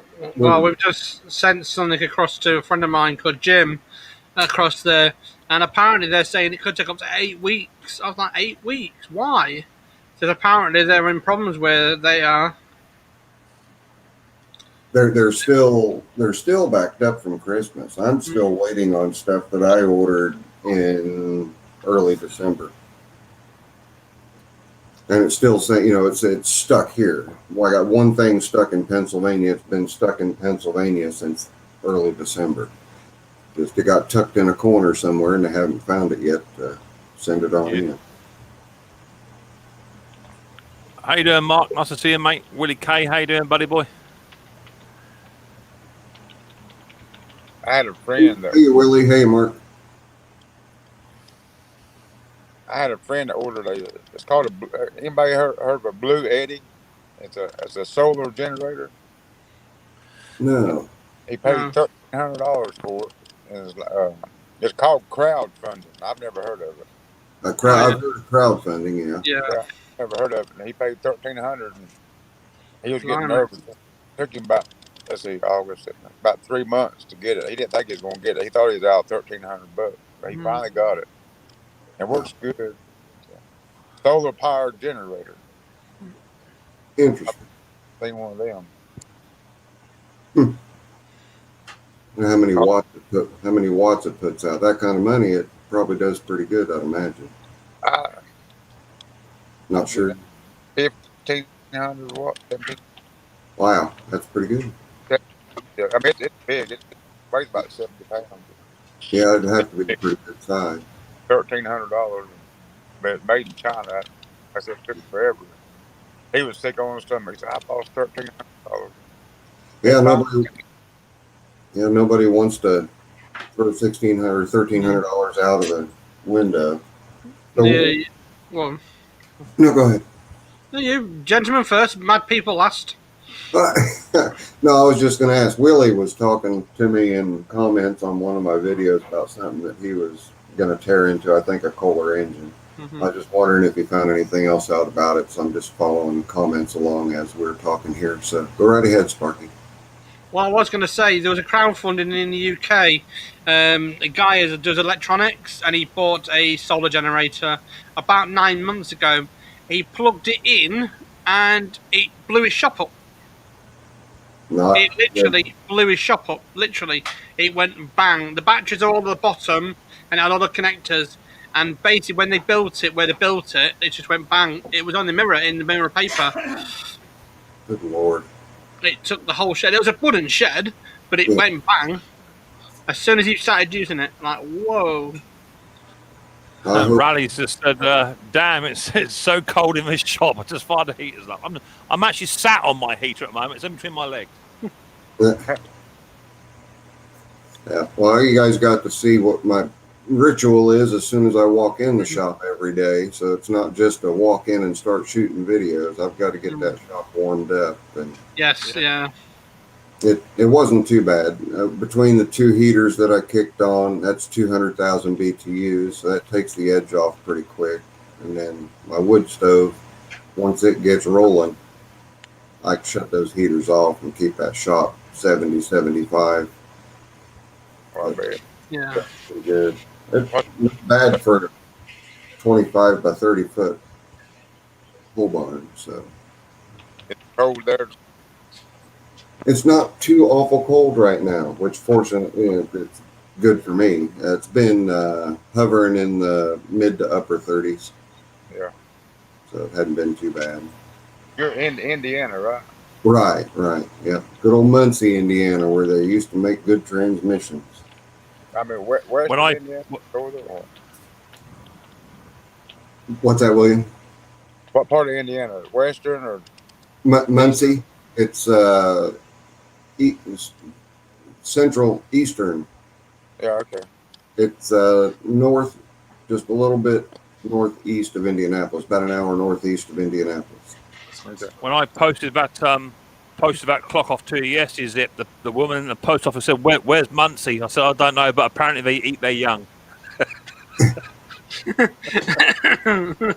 when we get real hungry. Yep. Yeah. Oh dear. I think that's it fixed. I think. We shall see. See how that plays. You're gonna try it now. I think the problem is someone's been in. The fiddle fairy has been in, and I think there's a little tiny rubber union where the ball bearing sits up inside and is pushed on by a spring, and I think somebody's put the little tiny rubber unit in upside down. Hopefully that fixes it. Beforehand I couldn't even blow through the pipe zip. It wasn't even letting me blow through the pipe, but now I can blow and suck through the pipe. So hopefully it'll do it. Good. Yeah, just got it's a nice little saw. It's probably about 1970s little saw. Mm-hmm. It runs sweet as a nut. It's got some bite to it, and it runs sweet as a nut. And for what it is, if you look at the condition of it, there's not a lot of marks on it for what it is. It's nice. No, there's not, and that's actually a rebranded steel saw. Yeah, still do a version, the 008S, is it? Or the red over here, it would be a 009 or a 009L, and it would be a back handle. They made two different models. One was a top handle, one was a back handle. Yeah, I think I've got one over there somewhere. A little steel. It's nearly the same. But that had the slide on and off button on it. You got to slide it. Yeah, the thumb slide. Yep, on top of is that one the same way? Slide button on top of the throttle. I thought it's not a bad little old saw. What's that, William? Didn't you say Red Max? Initially when I was looking at it online, the model number was creeping back from a Red Max saw. But that'll only be the American equivalent to this. That's all that'll be. Right. Yeah. But yeah, tidy little saw. I like it. Nice little saw. Hey, Zippo, do you ever work on four-wheelers any at all? Four-wheelers? Yeah. Yeah. Yep. I've worked what's the CDI box? Is that like the main brain? Yeah, CDI box is your ignition. It's your ignition brain. Yeah. The ignition brain. You've got a number of components to it. It controls where it gets its pickup from is underneath what would have been the points cover is now just your pickup cover, and there'll be a tiny little black pickup that feeds information to the CDI box, and then the part that spins has an eccentric on it so that it corrects mechanically for your timing advance automatically. Yeah. So the CDI box doesn't have to interpret that. It just has to know each time it makes a revolution when to fire the coil. And typically those CDIs, whether it's a Chinese or a quality Japanese or what, the CDIs are all pretty much the same as far as the way that they function. You have one that's not sparking. My friend had a four-wheeler. He just took it to his shop. I had the carburetor rebuilt, and it was running great, he said. And his son was riding it. And the battery is in the back behind the wheel. And he went over a hump, and the battery came out. And ever since then, it'll turn over. It'll take over, but it won't start. I checked it. It's got spark. And somebody said it might be the CDI box. But when that battery came out, I guess it probably shorted something out. I don't know. But I can't get it. I sprayed fuel or carpet spray in the carburetor. It won't pop off at all. Okay, you said it does have spark. You confirmed it has spark. Yeah. I took the plug out and turned it over, and you can see. I mean, it's not great spark, but you can see some spark. It's not great, but somebody said it might be a CDI when that battery came out. And I guess it was just hanging there, and I'm not sure how long he went before he Okay. realized it came out. Depending on how old it is and how well it was maintained, they have a timing chain in them that has to be adjusted. Yeah. It is entirely possible that it has just skipped tooth. So since you have spark, that jump may have caused, and it's a really, really small chain. Yeah. There is a way to check your crank position and your cam position just by pulling a couple of covers off. Check and make sure that they're lined up according to factory specifications. It's pretty easy to do, but it only has to be off one tooth, and then you've either advanced or retarded your timing so much that it won't run. It'll sound fine when you're cranking it over, like it should run. Yeah. But, Sounds fine. Yeah. Since you're getting one tooth can make all the difference, Zip. All the difference. Right. Yeah. And if they're not maintained well, a lot of people don't know that you have to adjust those chains stretch, just like a drive chain on a mini bike. They stretch. Yeah. There is an internal mechanism that keeps tension against that chain and keeps it from slipping, and they're easy to set the tension on. Some of the motorcycle videos I show setting the cam chain tension. But with those being overhead cams, that would be my guess. And Rayleigh, you agree? Yeah, that's what it sounds like to me. Is that it's just skip time? It's just jump timing. It doesn't sound like an electrical issue at all. I appreciate it. I'll check it out. No problem. Mendit Man says, I've been out, I've got loads done, and you're still here chatting. Come on now. Yeah. None of that. There's been plenty of times when I've sat and watched you sitting there not doing a great deal as well. In fact, in a minute, Zip's probably going to say, now I can't be on here long. I've got stuff to get on with. But it generally ends out to be about 2.5 hours. Not in a hurry to get out to the shop. I went out yesterday. I was out there for a few hours, and while I was out there, it became Grand Central Station, so I didn't get anything at all done. People were popping in like flies to say howdy. So, and all I had planned on doing yesterday was taking a look at the Economy Power King, and I did end up doing that. I just didn't do it on camera, and did determine that the connecting rod had broke in the engine. So, yeah. But those things have to be literally split in half in order to get the engines out of them. You have to separate them at the clutch, move the transmission and back wheels back, and then the clutch and engine forward in order to get the engines out of those. They're kind of nightmare. Michael Roberts says, bugger it. I've just ground too much off my valve stems. On my Kabuto GS 130 gap now 8,000. What do I do? Order a new valve. Order a new valve. Yeah. Order a new valve, buddy boy. You can always take it off. You can't add it on. It always pays to little by little by little by little. Right. Yeah. I've got a Van Dorn valve resurfacer, and when I'm grinding, I'll take a 0.5 off at a time and measure them. Yeah. Yeah. It's easy to take too much off. Really easy to take too much off. Michael, either source a good used one or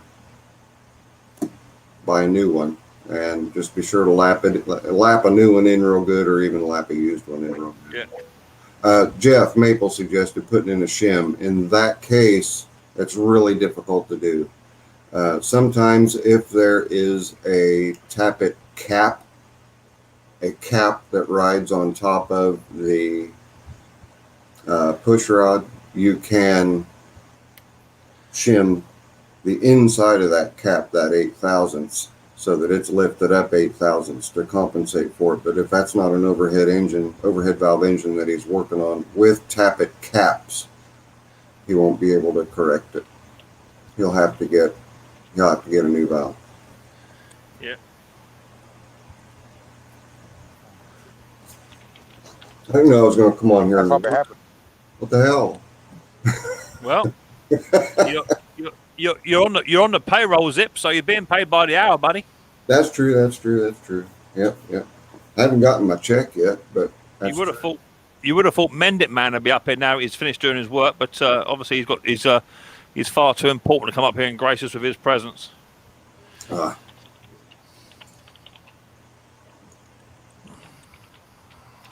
Yeah, Jeff, I've done that before myself with overhead valve Briggs that have the little tappet caps on them.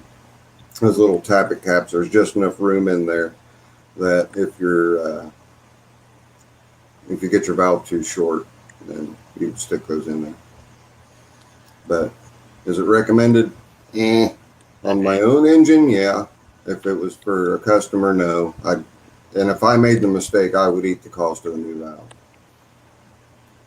But when you're using like a bench grinder to grind your valve lengths down, it's very, very easy to take too much off in a big hurry. I've got a dial on my valve resurfacer, so I can dial it in 0.5 thousandth at a time as I'm going in. I think Terrell was saying when he was doing valves, it takes him about 55 short steps to go from the valve machine and back, valve machine and back, valve machine and back. Yeah, it's much better to err on the side of caution when you're doing stuff like that. You've got to make sure that you can't put it back. Yeah. Mick, I tried earlier on the iPad in the middle of using the mic headphones. So you gave up. Okay. So you gave up, did you? Michael Roberts, can I grind the valves further down? I do not recommend doing that. No. I don't recommend doing that. You get to a point of no return on valves as well. 8 thousandths doesn't sound like a lot, but that's essentially 3 sheets of paper. That doesn't sound like a lot, but you take that much off of the surface of that valve, you're going to introduce yourself to some new problems. Poor turbulence going in. Those valves are made with specifications. I wouldn't do that. That's me. I wouldn't. And can you? Yes. Should you? That's up to you. No. Hey, Zippo, did you ever find your 14 horsepower? You said you hunting one. Did you ever find one? Find what? Did I ever find what? A 14 horsepower. You said you had 14. Yeah. I just posted a video. I've got a 14. I got a 14 horsepower. Yeah. Yep.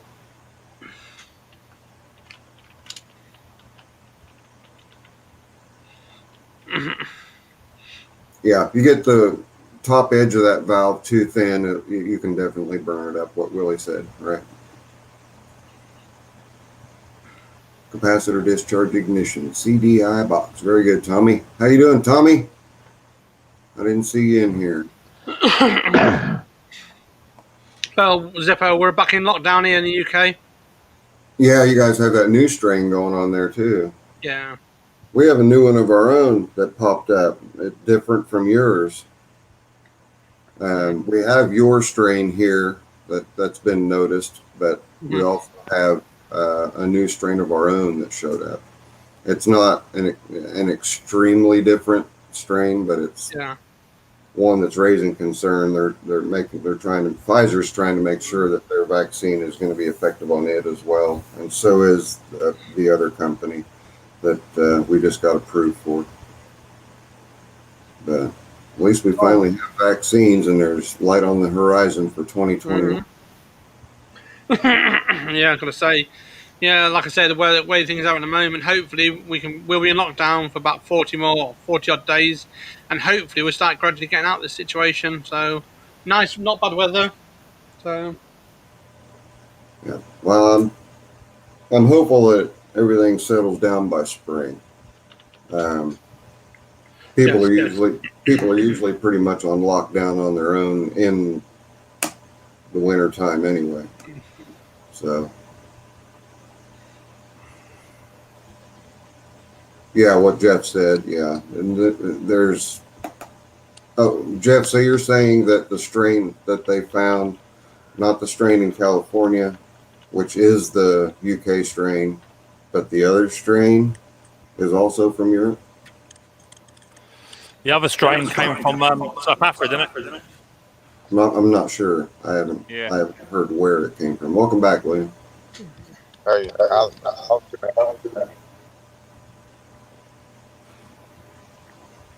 Mick sat there and rubbed his face off with that towel. It made me feel like I had to do the same thing. It's kind of like when one person yawns, the next person does. Yeah. Definitely. How's Miss Zippo? I ain't seen her lately. Yeah, I haven't either. Miss Zippo's doing good. She's not as cautious, with social distancing and whatnot. So we've not seen one another in about 9 weeks. She sees her family a lot, and her family does not practice social distancing at all. So, and she understands. She understands my point, and I understand hers. She wants to see her family, and I'd never deny her that. But yeah, no, we haven't seen one another in 9 weeks now. So, but we talk 3 times a day, and everything's good. We're all ready for this just to end. Yeah. There's some prominent doctor on YouTube, Dr. Campbell or something. I got he knows what he's talking about. He says maybe by the summer, maybe should be back to halfway normal. Oh, I hope. I hope. That's what they're saying. Yeah, we here in Muncie alone, we've lost a lot of businesses. So, and it's all due to the coronavirus. Fix the engines. We will see you. Be safe. Take care. That's funny how that disease works. I know people that's had it that's died. Then I know people that had it. A person got it right now, and you can't even tell that she's got it. I mean, she don't even know she's got it. Yeah. It tested positive for it. It affects people. It affects everybody differently. It's crazy. We'll see you, Willie. I didn't know Willie was heading out. See you, Willie.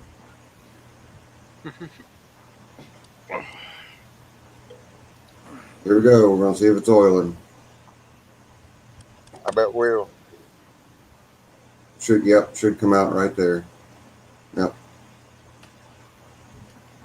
And we're going to do a bet. About to get noisy. I'll give it a 70% chance that it'll oil. I'll say 80. Yeah. He's got oil. Yep. There you go. What do you say, Sparky? So someone just installed it upside down. I feel like I'm just looking square into the side of a steel chainsaw. That's what it looks like. Yeah, it's done. Good. It was easy enough, I guess. You're gonna try it out? Yeah, it's just one of them. Fortunately, it's one of them saws that you can take the carburetor off by removing the air filter box and 2 screws, and the carburetor comes off. Right. You know.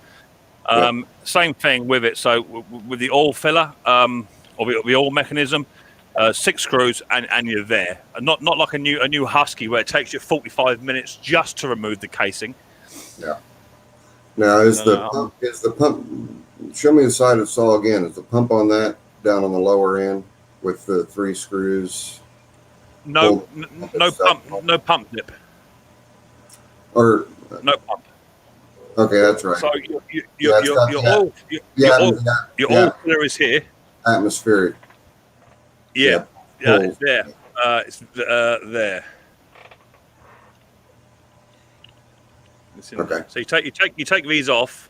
That hole comes out, but you have to remove your oil first, otherwise it just falls out. There's not actually a compartment for it. It's just held on with a gasket. So, your atmospheric one is up there, and it's just started to weep just now. Good. That's good. I'm happy with that. Mm. Next test will be throw a bar and chain on it and start it.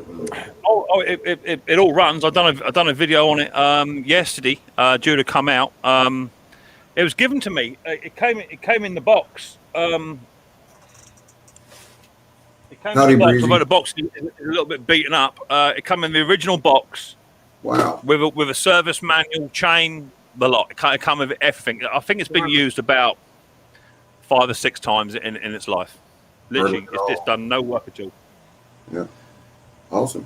So that become my own personal little saw. So nice little heavy saw, and for what it is, it's got some grunt behind it.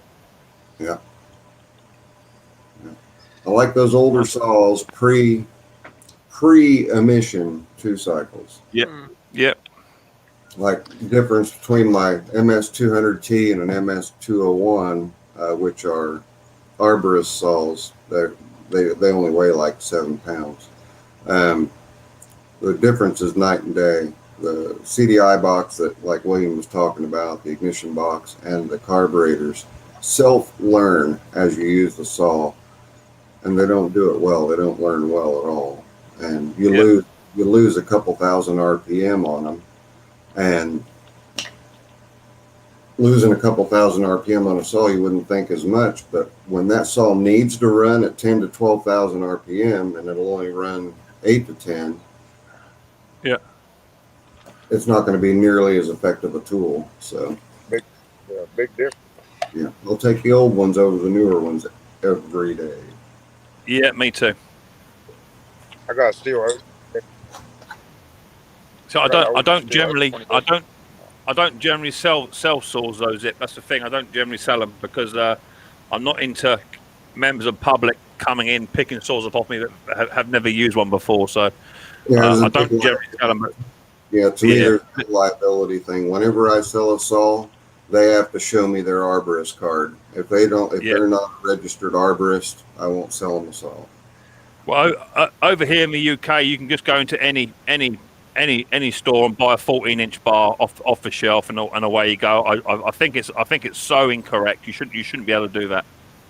Yeah, there's been a lot of limbs other than tree limbs severed. Yeah, definitely. Both of my kneecaps are evident to that. You've nicked yourself a couple times with it? Yeah, my mistake using saws in my younger days with no brakes on them. Yeah. Mm-hmm. I was on a live stream down to my local walk-in hospital and say, what's up? How can we help? I've cut myself with a saw. Oh, that'd be an A&E. No, look, just put some granny knots in it, and I can go back to work. What'd you say, William? I was on a live stream last night, and they were in a debate whether a shop should remove the spark arrestor or not. They said the owner of the shop could be liable if the guy went out there in the woods and caught it on fire. Mm-hmm. Yeah, definitely. It depends where you are. It depends where you are in the world for temperature and what have you, conditions. But yeah, you shouldn't be removing them. It's no biggie to clean them. Yeah, all you do is just put a torch to them. That cleans them out, and then they're just fine. Yeah, the spark arrestor for my 200T, I have to clean probably every 15 hours or so. But that saw's, it's been tuned, it screams, it runs 14,000 RPM. I had to repair the DeWalt drill the other day, the brushless one. And that was a pain in the neck when I took it to pieces. Half of the things inside was absolutely crogged. Cleaned it all, got it all working again. You like the brushless? I mainly use my steel pruner. Cuts most things wanting it to do. Exactly that. I mean, I do watch some of you American guys. You know, I'm not having to dig it yet. Really, I ain't. But I do watch some of you American guys, and like you've got like a 2-foot bar up a ladder that's on the back of a truck, trying to cut a limb off a tree that's over your head. Do you know what I mean? Come on. No, wait. The Russians are worse than we are. You're probably right. Yeah, I do like the brushless. I do like the brushless setup for DeWalt. Not bad at all. I see it. I see it over here. A bloke was using he was actually in a tree in a railway tree chainsaw gang, and he had a 2-foot bar and it was over his head. I said, mate, what are you doing? I said, you've got a 14-inch bar there or a lopping saw there. Do you know what I mean? Climb up a tree and lop it off yourself. You know what I mean? If that thing kicks back, and whilst you're up here, you've got no upper body strength to stop that machine kicking back. You've got no upper body strength. Yeah. You know, everything is down by your waist. You know, if it kicks back, it's going to go straight into your head. It's as simple as that. It's just game over. Yeah. Well, back in my younger days when I was a little healthier, which hasn't been all that long ago, I climbed all the time. And here's a picture here of me 40 feet up in the air, trimming limbs off and whatnot. Let's have a look. Hang on, let's have a look. Oh my God. Oh yeah, check you out. You were buff, man. You were buff. Yeah, I was up there, way up in the tree. And those days aren't necessarily over. I just don't go as high, and I'm a lot more careful. Oh, trust me. Since I hit over 20 stone zip, my climbing days are done. Done. Yeah. Done. If I can't haul my own ass up there, I ain't getting up there without a ladder or cherry picker. Yeah. You say 20 stones? Is that 200 pounds? Say again. Is 20 stones 200 pounds? I've got no idea. How much is 20 stones? Hang on, I'll work it out. I'll work it out now. What my computer in front of me. 280 pounds. Yeah. 280. Oh. Yep. Lordy. You make two of me, Mick. I'm actually 21 stone 6, whatever that is in pounds. 21 stones. What's 21 300 pounds exactly. It's what? How tall are you? 300 pounds exactly. 300 pounds exactly. I'm 6'2". 6 foot. That ain't bad. 6'2". And you're muscular too. Muscular. I'm 165 pounds soaking wet in the winter time. 155 in the summer. Got to put my bear fat on. My dad. What's that, Bill? You kind of remind me of my dad. Your same structure as my dad. He stayed about 165 about all of his life. Yeah, just a little guy. Yeah. And I've got a. I bet you got, we were talking about pole saws. What's that, Will? I bet you got a big punch, though. I bet you got a big punch. You're little, but I bet you can hold your own. Oh, yeah. I can usually hold my own. And I can usually hold my own without having to take a swing. Is after 10 pints. I don't even like eye contact, Zip. I'm just a big gentle giant. I don't even like eye contact. Yeah. Confrontation is just the silliest thing. It's a small mind that thinks that confrontation is going to fix something, and I don't give it my time. I really don't. Jeff's 155 soaking wet.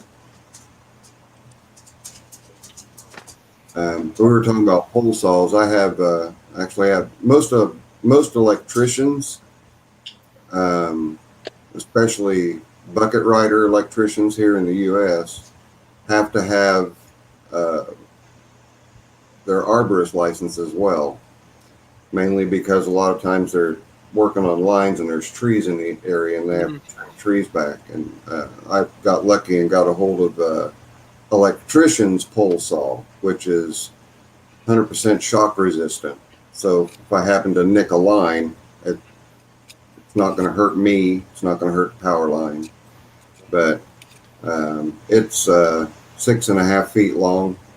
And then I've got a orchard ladder. They're much more stable than a standard ladder. It's got one single leg in the front of it and a real wide base. And that lets me get in whenever I'm shaping tree tops, ornamental trees and stuff like that. Oh, okay. Oh, that's fine. That's fine. Okay, that's fine.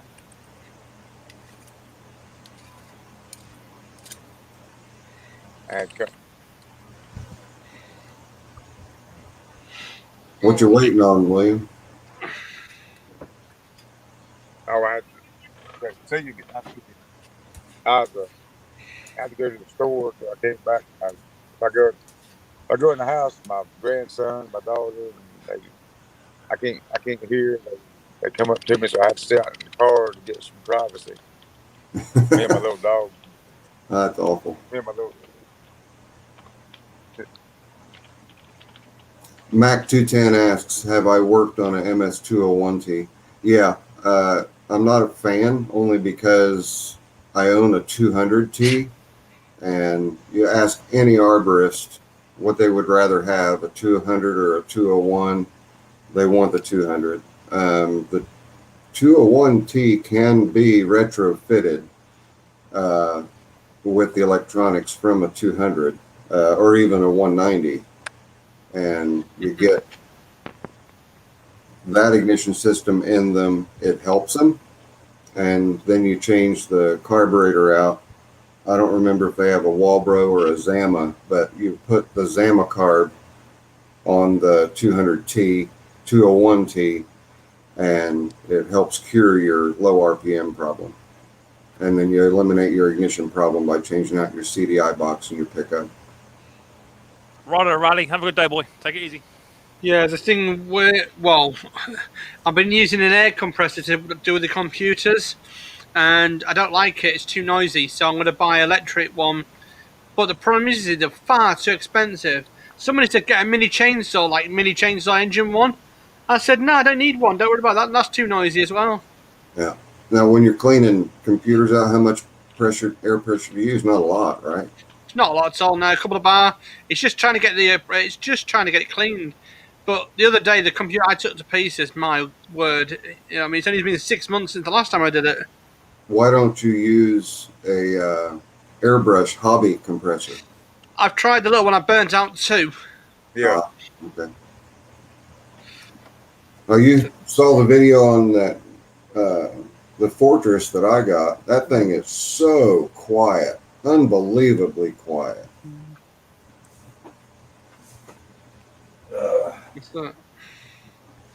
William's got his. I'll bring mine up. Oh. What you doing over there? Thank you. Appreciate that. Yeah. You're welcome, Mac. But if you're Mac, if you're not using that saw day in and day out, it's a really good saw. Just the arborists don't like them because they got spoiled by the MS200T. You get the 191T or the 201T, they're okay. Yeah, you're right there, Amanda, man. Yeah. I picked up that Fortress from Harbor Freight, the 2-gallon. Oh, man, that thing is quiet. I wish we had a Harbor Freight after the time in this UK. Half of this stuff, you know what I mean? What's that? Is that your new compressor zip? Yeah. Yeah, it's nice. It's quieter than just us talking. Yeah, it's nice. What are you doing? What are you doing? Hi. What? What are you doing? I don't have anything. I'm snack free. Sorry. What? This is what I deal with every day. She just sits there on my lap, and if I try to type there, she gets her head in there, and she'll climb up. She won't let me type. She's bad as a cat, aren't you? Aren't you? Bad as a cat. Here. Lay down there, sweetheart. Her bed's right beside the office computer. So. How old is she? 9 years old. 9 years old. Yeah, 72 in dog years. Mm-hmm. She doesn't act. She does not act like it. She acts like she's 2. We look after one on the Tuesday and the Thursday. Say she's fantastic, brilliant dog, but if she lets wind off, you have to escape out the windows. You know what I mean? I had a pug that was that way. Good Lord, that dog. He'd take a breath in, he'd let it out his backside. Then, yeah. Take a breath in, let it out his backside. It was awful. Put up with that for 14 years. The whole house smelling like poopery and yeah. No matter what she does, she looks at you like and lets wind and walks off. I'm like, thanks very much. And then she falls asleep for an hour. Mm-hmm. Yeah. Now, Belle's all right, but the dogs that have the mushed faces, they aspirate a lot of air. Mm. So it'll go in there, comes right back out the other end. Cancel. Yeah, Jeff, I'll tell you, Jeff Maple, he can't beat a Yorkie. Hey, Hello, Riley. Say, Riley boy. Hey, Riley. Hey, Riley. Yeah, everyone's in here. Yeah, we've got 40 people in here, and we've all been waiting for you to make an appearance. Yeah. What? What, huh? Hey, zoom him up. Cool. Blow him up, Zip. Or, He's Zip. here. I'm Zip. You hot, yeah. Pull him up. Zoom him up. Mick, Mine. make Yo. the screen, make your screen big. Make my screen big. Zoom Riley up. Riley boy. Here he is. 47. There he Hey. is. There he is. Hey, Riley buddy. boy. Yeah, come here. I can't see you. Come over here. That's it. They don't want to be staring at me. I'm staring at you. Yeah, huh? Give us a wave. No. No. It's just background. It's just, no, sharp. No touching. No touching chainsaw bars because they're sharp. Only Daddy's had to get metal splinters, not you.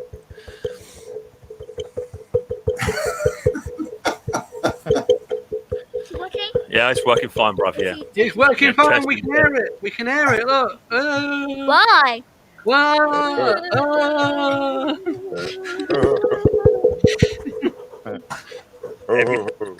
Every day is a good day, right? Every day. Discover the joys of the microphone. Yeah, testing. Yeah. Yeah. I think it's working, Riley. Definitely. Yeah. Mick Riley still looks like Riley just expecting to be less Kinder eggs. Yeah, I know there is less Kinder eggs. I know. Quit it.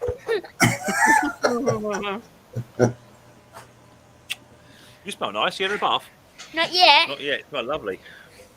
Riley. Yeah. What do you call that person? Who's that? What do you call that person? I don't know. That's Daffy Duck. Let it go. So you're full of. What have you been doing, boy? What have you been up to? My bubble. I just put my pants. You had a poo in your pants. You're a good lad. That's what Dad does all the time. Yeah. Yeah. We're on an unloading day today because Riley's syndrome. He has a problem with his lower bowel, and he doesn't get to go as much as we all do. And he's been given medication today, so Nana's probably on poop patrol today. That's why I'm down here. I'm out of the way of it. I don't blame you, mate. It's like a loaded gun going That's off. where I'm going. All I can say is get the Hoover ready. You know what I mean? Hoover. It's like sometimes it's like Hiroshima goes off. Mick, there's an easy way to take care of that whole problem. Just Yeah, go on. get your wet dry vac, take a filter out. Just get it all out. Get it all out. Brother, that ain't half of it. Normally there's a blockage, which is the reason why he can't go. And all I'm saying to you is every time that blockage goes, I have to bring the Coast Guard up because it's a hazard to shipping. Oh dear. It's not all those Kinder eggs, is it? It's just a lower bow issue. Riley wants a drum. No, he doesn't. Do you, Riley? He doesn't need No, one. we He's don't got want drum. he doesn't need one. He's got the microphone. Yeah, I think we should get him a piano or something. You know what I mean? Something really noisy. You can go right off some Well, people. the keyboard Yeah, for Christmas. I reckon we should get him like a megaphone for Christmas. You know what I mean? Send him one. See, Testing. that's where I have one advantage on you lot is that I always open all of Riley's parcels first. So whatever you send him won't make it. Ricky. Oh dear. Too funny.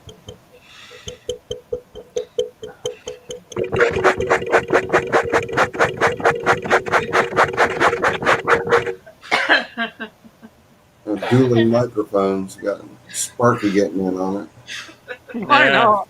I don't have mine plugged in, so I'm just using the computer's microphone. I've got all sorts on this one.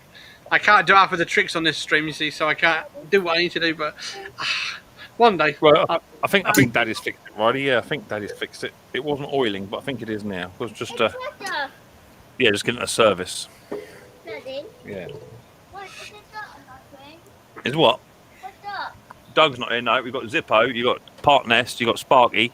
You got William, and you got everybody in the chat saying hello to you. Daddy, Yeah. okay. That's David says hello, Mix, and Henry's saying hello, Riley boy. Honda's laughing. Also, Riley wants a drum. They're all saying hello to you. You're quite a popular little lad, you are. They quite like you. Yeah. Yeah. Dirt Rider. Yeah, Dirt Rider's it. Yeah. You gotta call it Raleigh Boys Mower. Yeah, I was just getting ready to say the same thing. My ass. Raleigh and Micks Mower. If I'm not mistaken, Riley Boy is on top up there behind him, and then it's Micks Mower. Zip, I forgot to show you, Zip. Check me out.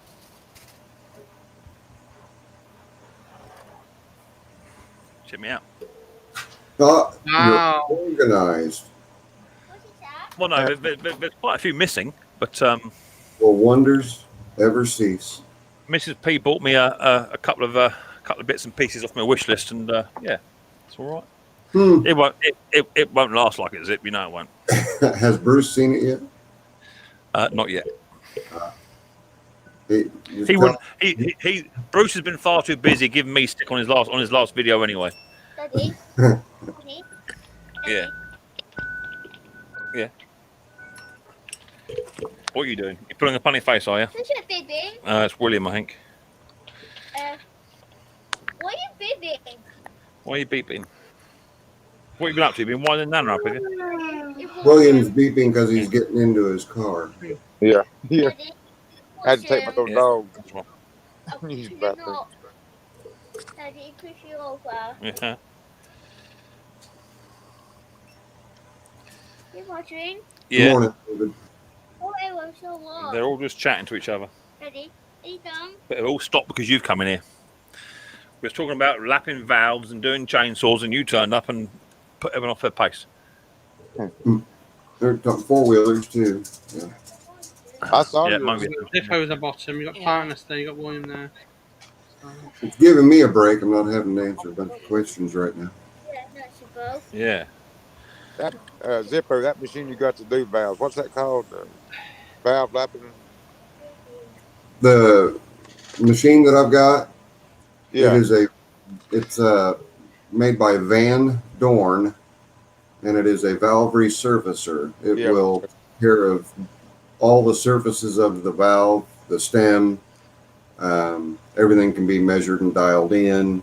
I also have in a case just below the machine is the valve seat lapping kit, which is it's a handheld. It almost looks like a overgrown heavy half-inch drill that has a little hex head on the end of it, hex ball on the end of it, and I've got drill guide rods, stones, so I can regrind valve seats. I've got valve seat remover tools with it, as well as new valve seats that I can put in and cut.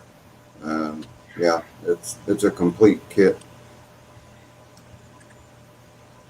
It all came at once too. I was really lucky when I got that.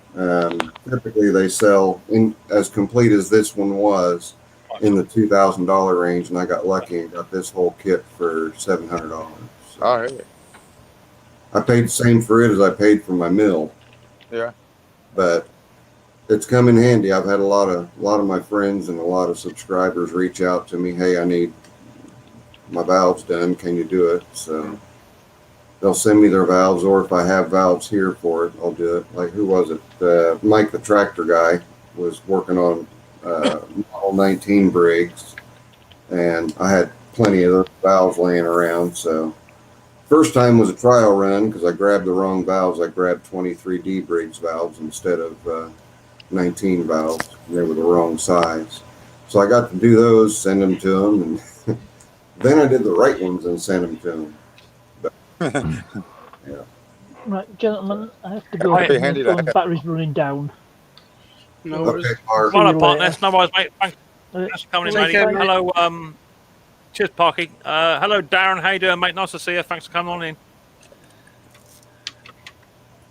I've just shared you out on IG, by the way, Mick.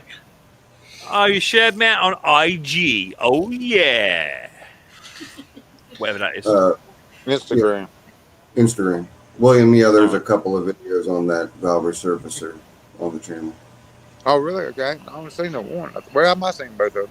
I think I watched all your videos 2 or 3 times. Yeah, the first one that all 1,100 of them. Yeah, I watched a bunch of them.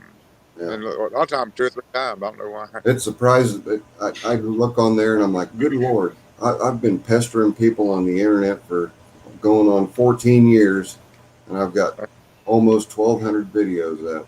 Just mind-boggling. I love y'all's channel. I'm going through a divorce and kind of went through some depression and kind of a way out for me. Well, if I can help you through it, watch my videos by all means. Yeah. Oh, definitely. I mean, if ever I'm feeling a bit low, sort of, a bit within myself, go and watch one of Zippo's videos. Brightens my day right up. Yeah, it does. Well, a lot of people have said it's like listening to the Bob Ross of small engine repairs. Yeah. It just cracks me up. Yeah. I like your personality. I mean, It's the exact reason why I did this stream today.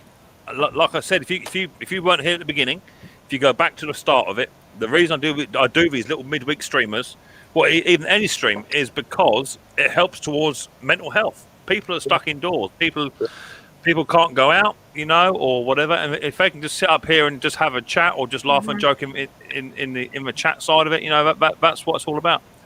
It really helps me. I know that. Well, funnily enough, it helps me. It helps me out too.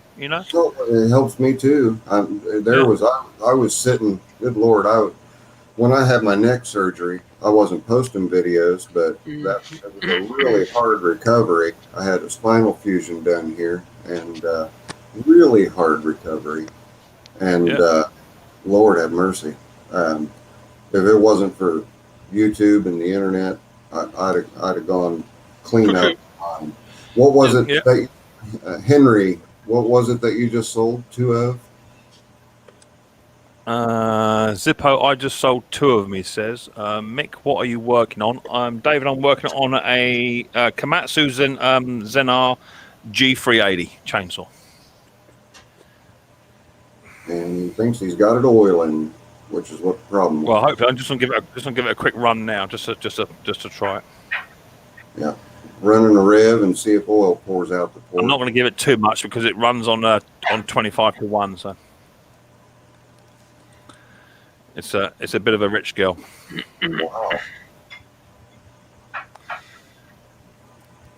Wow. I'll go and give it a run up. See if we've got any oil coming out of it. I'll put my mic on mute. You don't be hearing that going off. All right, we'll wait on you. Yeah, so me and my missus are fine. Everything's fine. So we've just had a major disaster today, but yeah, we're not doing too bad. What kind of a disaster? We've just lost my case for the government for my disability thing. Oh. Yeah, so 2.5 years fighting, and we've just lost it. Can you still appeal?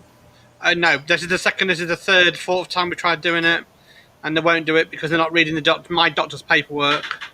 They're ignoring it. So now we've got the authorities have come after us for the 2.5 years stuff. What we got discounted for, we've got to now pay it back. So, and then in 2.5 years, we've got a big bill to pay, and we've had the shall we say, the people knocking at the door, and they want us to pay it, so we have to. You wow. You shouldn't be banned from filing again. Yeah. Well, you're allowed 4 attempts, and the next one is High Court, and the High Court won't look at it because the High Court says it's just not worth it. Because the government says the government's had their chance, and then I've had my chance. Wow. Yeah. Now it's my missus's turn. Now she's got another couple of years to fight hers now. Yeah. I went a little over 3 years fighting, and back issues is a real hard one here in the United States to get approved on. Yeah.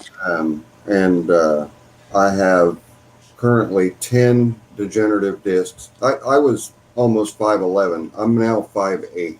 My spine is compressed that much. I've broken 2 vertebrae in my back. I've got spinal fusions. I've had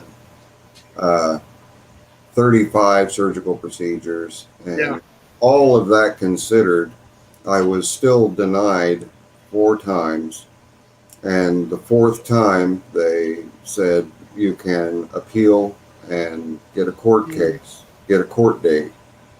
So I did that and got a court date, and said we don't understand why you weren't approved to begin with.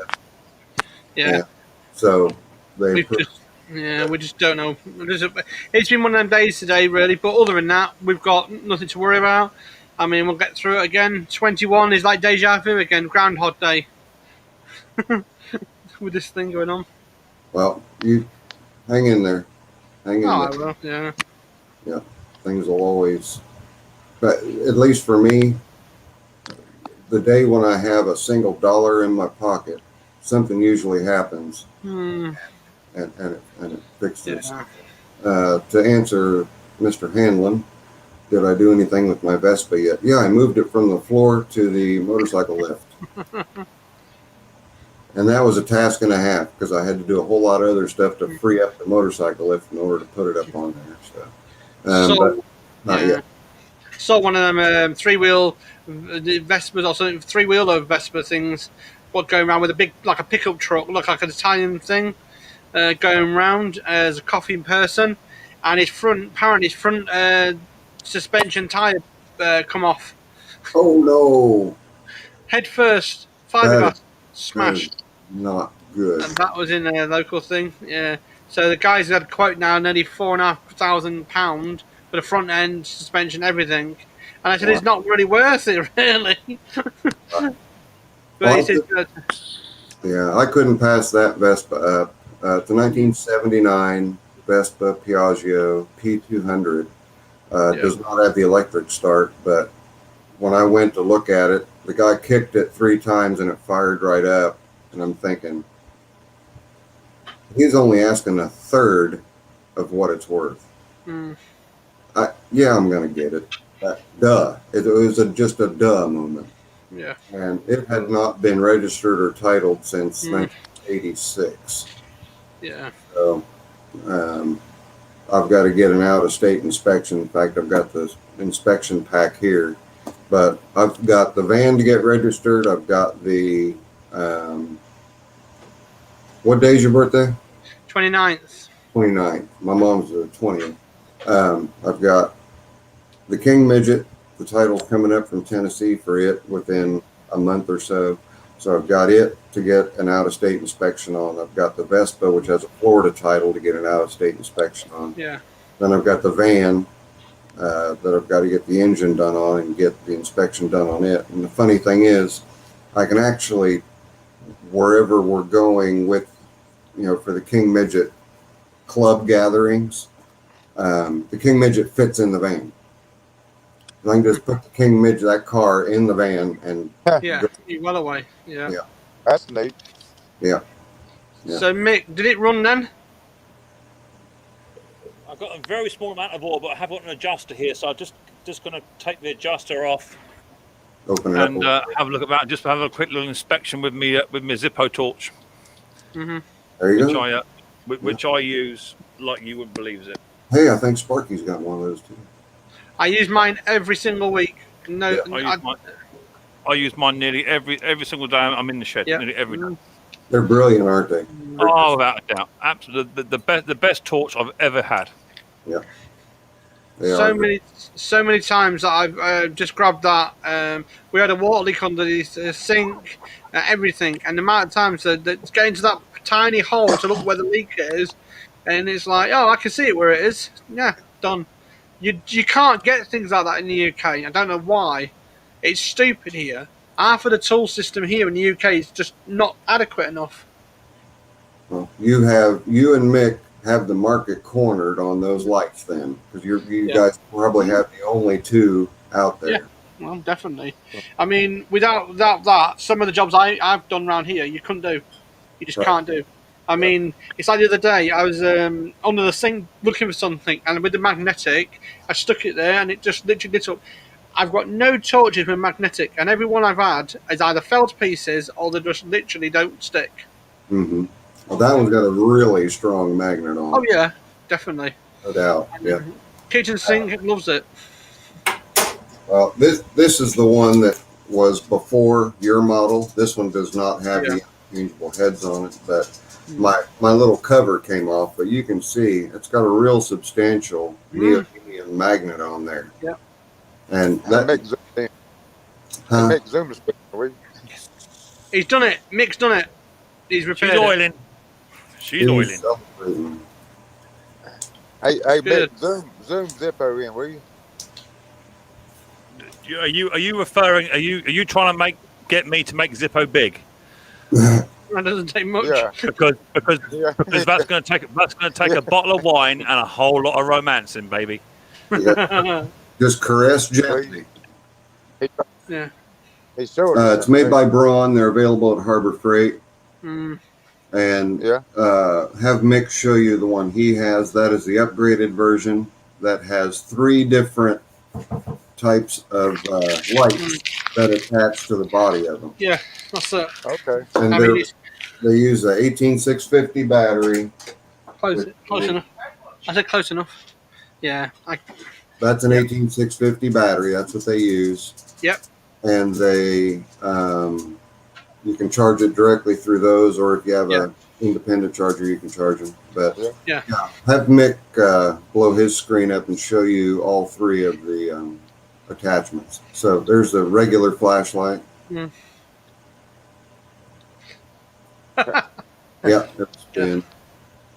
the heads pop off. It's just like undoing an air chuck. Yeah. Look at this. Look at this. That's it. Yeah. And I do want to talk about Darren Benny's comment when we're done here. So, yeah. That hook's brilliant too, and it's also magnetic. The hook also has 2 strong magnets on the back of it. Yeah, I mean it's so much easier. Did you say Harbor Freight now? Harbor Freight. Yeah. I might get there one of them. Yeah. And there's the wand light. Now the only thing that wand does not have is the light at the end of the wand. Yeah. But I believe it has a hole in it so that you can hook it onto something though. You got to get paid for that. You got to get paid, Mick, for that sponsorship. But the best bit is this one. This is the little Fjordlight one. That's what I like. This one here. This is brilliant. Yeah, that little cable light is just great. Absolutely priceless. Where did you get that at? Yeah. You know, no. Where did Mick get it? Yeah. He got it from me. Oh, okay. Where'd you get it at? I got it from Harbor Freight. Oh, okay. Okay. I use it just every single. I got one like Bruce has got, which is a little rechargeable little one, which is still good. But that one there just does everything. Yeah. And it's always still a bin zip. All the components in the bag. It's never come out. I am turning into Bruce Pender slowly. It's going to be a 30-year transition. I'm getting it. It is if you haven't got one, it's a serious bit of kit. Yeah, 100%. Yeah, without a doubt. So what you emailed me, Zip, about what I'm sending, and you said about covering the cost. Waive the cost. Are you sure? You sent me that, so I'll we'll call it quits. Okay, all right. I appreciate that. And Paul, don't worry. at all. You're good. Merry Christmas. And a Happy New Year. What's the word? What's the word? Happy New Year, filthy animals. Yeah, I'm waiting for it. Come on. I've got someone in my basement, slightly mature. No, I'm not saying mature. I'm going to say vintage person in my chat, in the basement. However, it is his birthday on Friday, but he wants to keep it a secret and not to tell anyone. So don't mention Henry's birthday. It's a secret. Howdy, Henry. How you doing? Mick. Yeah, Henry, how you doing, buddy? I got that chainsaw sorted out, mate. It's all working. I think what it was inside that little tiny filter. There's a little tiny rubber, like a union sort of rubber, where the ball bearing sits inside the spring, and I think that rubber was upside down. I think that's what it was. Very good. And it doesn't oil great. It doesn't oil great, but some oil is better than no oil, right? Yeah. Right. Now the only other thing about those saws, probably it'll leak the oil out. So. Well, no, it shouldn't do because I can actually turn the oil pressurizer off. Okay. So I've tested it. I'm gonna turn it off overnight tonight, and then tomorrow night I'll turn it all the way on and see what happens. Yeah, as long as the gas is good on your case, then you should be fine. Otherwise, you're going to want to store it bar side up. Right. Yeah. It's only just around the garden, so it's never going to get as hot as a commercial saw will get. It's just for nipping stuff up. So. Right. Now I want to get back to a comment from Darren Benny. He suffers from fibromyalgia, and I understand getting down from it. I also have fibromyalgia, and it is, pardon my French, it's a bitch. I have found what I call as close to a miracle drug for it as I can, and it is called Lyrica. And Lyrica, the patent expired, and there is now a generic for it called pregabalin. Seriously, talk to your doctor about it and see if you can't get a prescription for fibromyalgia. Pregabalin is the yellow one. That's what we used to get in 12 years ago. It was the one we used to get, similar to that one in the US. Because mine was yellow because I got a bad back, and that's what they give me for 12 weeks. And luckily, I was like, okay, and now they won't give me it no more because apparently I'm not that bad these days. Oh, geez. It's crazy how different medical systems are in different areas of the world. Like up in Canada, you don't pay a dime for anything. You just don't. I suffer with a rare syndrome called untidy workshop syndrome, and for that there is no cure. There is no cure. If you're working, you're never going to be clean 100%. Well, funny thing is, Bruce was up on my chat on Friday night, Zip, and he was we were chatting about live streams, and Bruce says, I just don't have the time to do that sort. Where'd you get the time from? And I said, if you knocked on the head your 15-minute tidy ups every day, you would have about 3 hours at the end of a week to do a live stream. Yeah. But you save time because you know exactly where everything's at when you go to start the next. I can't listen to his crap. If he's just going to come up here and talk crap, I can't listen to it. Oh boy. Those torches are not available in the UK, unfortunately. Yeah, Zippo, out of the goodness of his heart, he sent them over, and they are really, really good. I have looked online; you can get them in the UK, but not that one. Nowhere even close. No, that's it. I wish we had a Harbour Freight over here because I'd be in there every day. But you guys know it's the same everywhere, isn't it? It's like these, these Halfords sets, professional sets. They're about £350 now for a 240-piece set, lifetime guarantee. But, they're a really nice set. I would wager they're on the same quality as your Snap-on stuff. I would wager that. They really are a good kit. I mean, you can't get them in the States, so it's some and none, isn't it? Yep.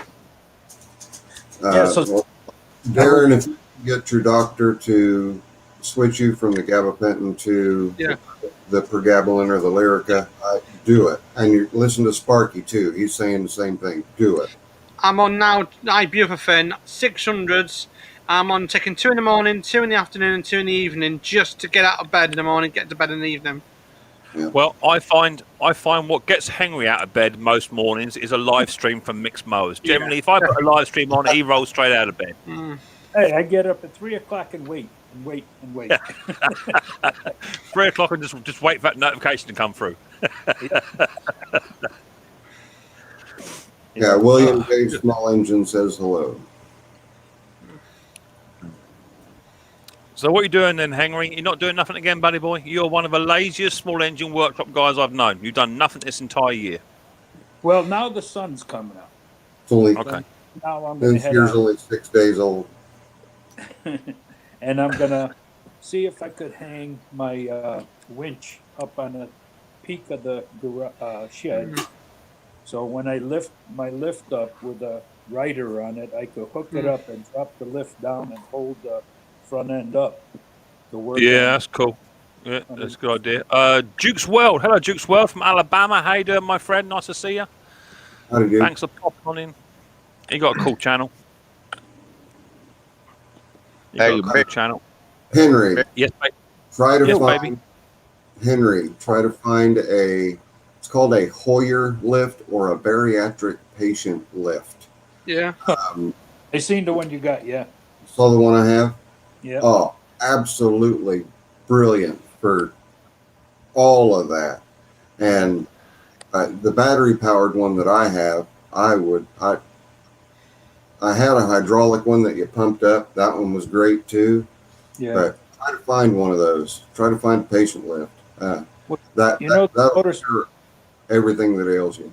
You know that motorcycle lift that you got, the red one? Yeah. Yeah. Well, I got that going into the shed, and that raises it fine, you know. But you know how Terrell has the winch up on his gantry, with the battery. Well, that's what I'm planning on putting up at the peak with the battery, so I can lift the table at working height. Plus, I can lift the mower up from that point up, and stay standing and working on the mower. See? Okay. All right. Yeah. What'd you do for sideboards on your lift? I'm drilling through the sides of the lift. There's 2 bars underneath it. Yep. Putting three quarter bar in there, and then using 5/4 board on top of that. Okay. So have the width of the wheels. Give you the width. Yeah. Yeah. I've seen a lot of people. They'll use.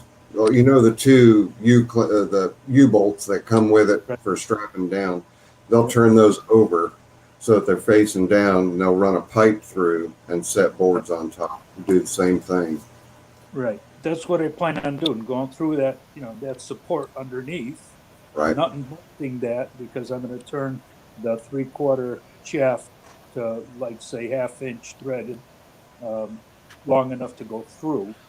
Right. And then use, electrical pipe connecting, what do you call that, hard pipe U-shaped clamp onto the board, so that or onto the steel plate, because you want that strength to be on the steel, not on the board.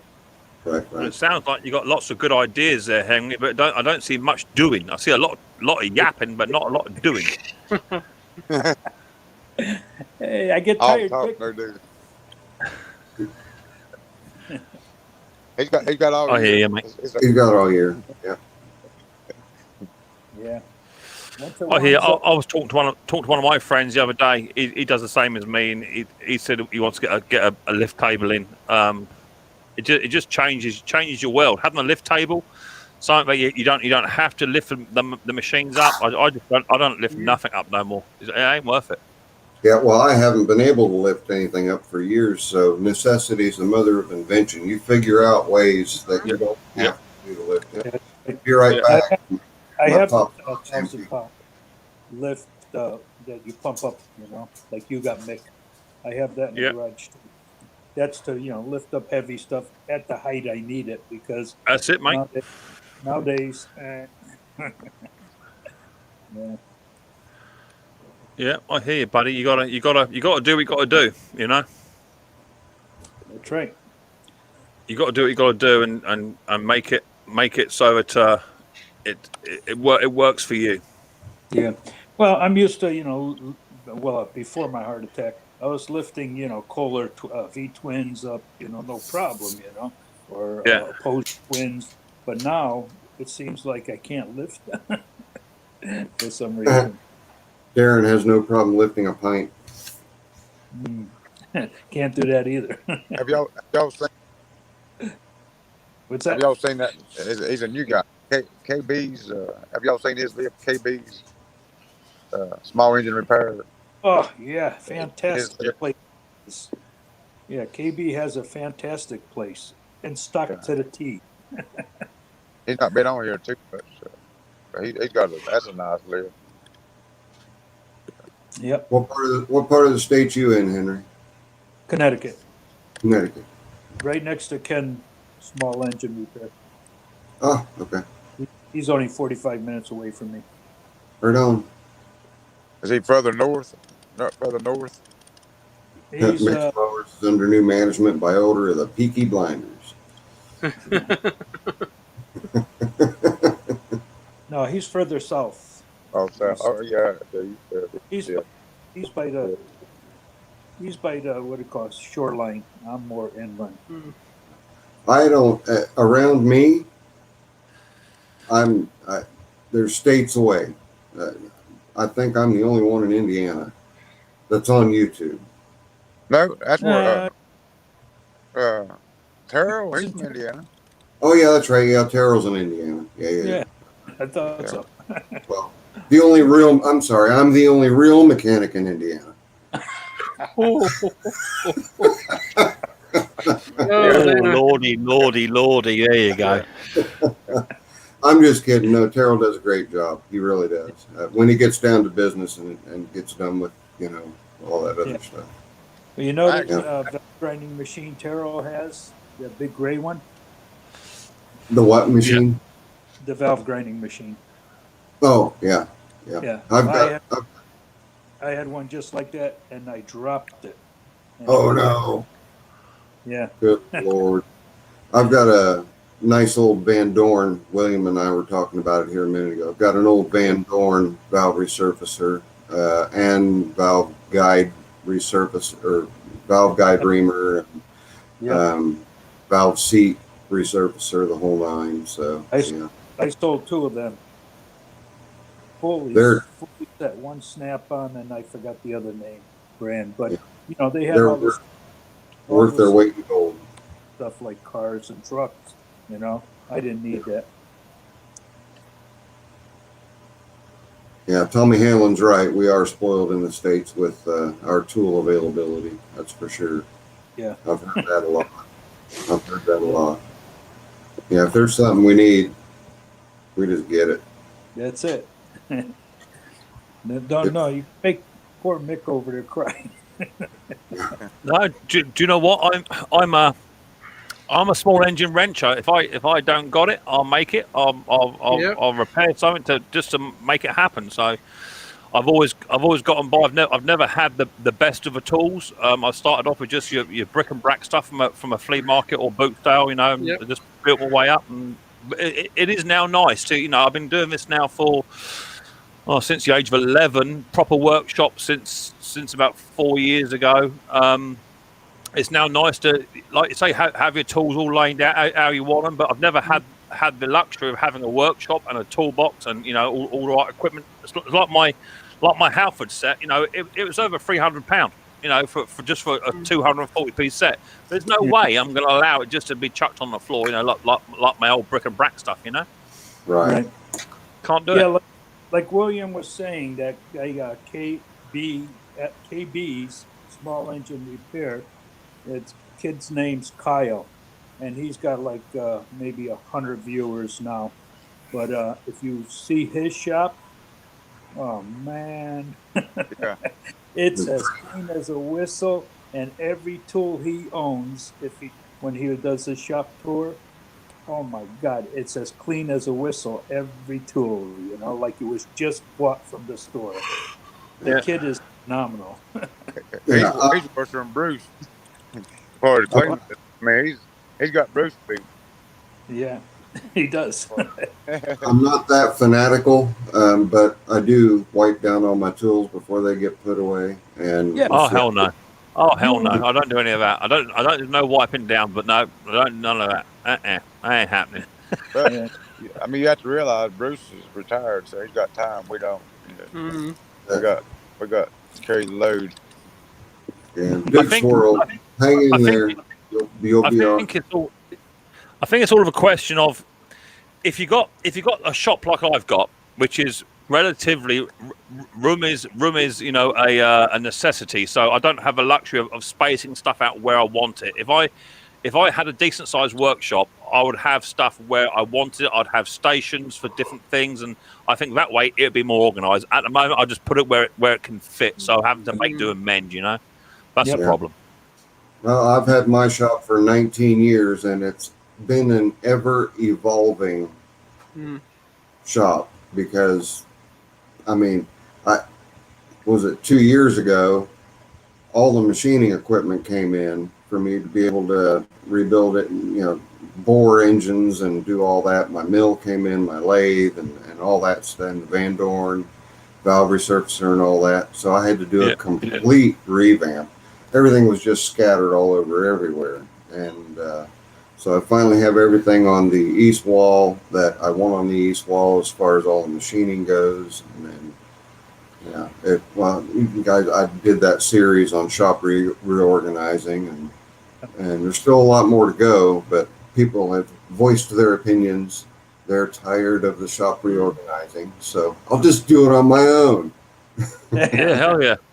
There's a little comment there from Mark Whiteley saying, "Mick, it's Henry's birthday on Friday." Shush, yeah, I've got a little banner up there for him. Just to remind everyone, we're trying to keep it a secret, so don't advertise it, people. Mick, don't say Henry's birthday Friday. Don't say it. I won't say a word about Henry's birthday being this Friday. Don't mention it. I won't even mention that Henry's birthday is this Friday. I will not say another word about Henry's birthday being this Friday. I wouldn't even bring it up. I wouldn't even bring it up. How you doing, Andrew? Nice to see you, buddy boy. How you doing? Hello, right? Hey, Andrew. Yeah, living my dream. Living my dream. You up to much? Took me ages to get in here. Yeah, I think you're trying to get on here on Saturday night, but it wouldn't connect to something. I did see you down there. Yeah, I had to try and make new passwords and stuff, and yeah, I know. I hear you. Modern technology. I hear you. I don't know whether you're aware, Andrew, but it is Henry's birthday on Friday, and we're not talking about it. Right, okay. Yeah, don't. Okay, mate. It's a big secret. He's trying to keep it on the down low, and we're all trying to help him out. All 42 of us trying to help him out. It'll be on the down low. Nice and quiet. I shan't tell Snobby and Dusty either. I shan't tell them. So it won't be on their live stream. So just keep it nice and quiet, down low. Isn't that right, Henry? Yeah. Henry, it's like I said, I can keep a secret, but it's the people that I tell that let me down. Yeah. Yep.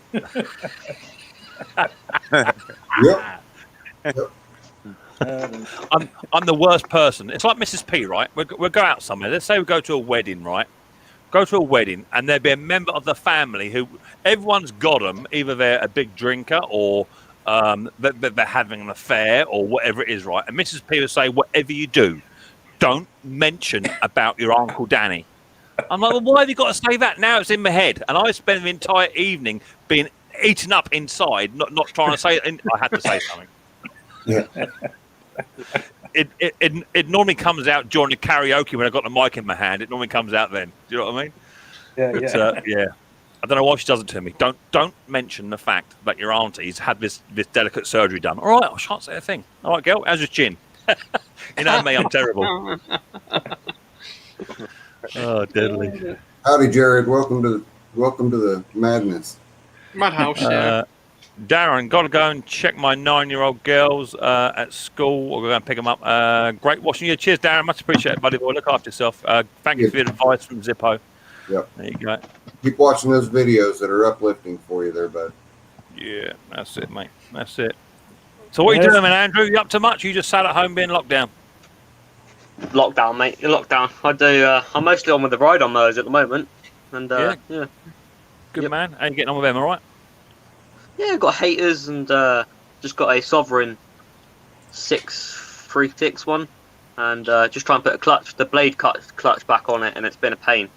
So just phoned a couple people and just see what's going on, because there's a few springs underneath, but I cannot put back on. So right. Take a stiff piece of rope, put it around the eye of the spring, and pull it. It's a lot easier than trying to get a screwdriver to try to wedge it on. What I do, I've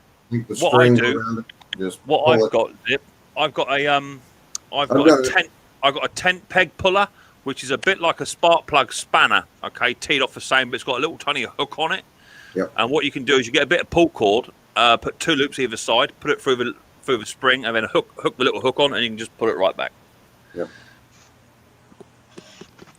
Yep. Yeah. Yeah, those springs can be a bear. Some of them are under a whole lot of tension. Yeah. For the small springs, I got a little T-handle that's made. Yeah, I've got a T-handle with a hook on it. Yeah. That's it, yeah.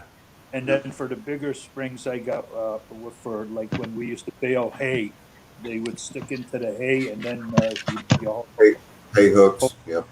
Yeah. I use that to pull the heavy springs. Yeah. Mm-hmm. So that's what it's all about. It's all about just making it work. You'll get there, mate. You'll get there. I don't do a lot of ride-ons because I just cannot get them into my backyard. I've got a lovely big backyard, but the access is 32 inches across my extension to my fence. That's it. I'm done.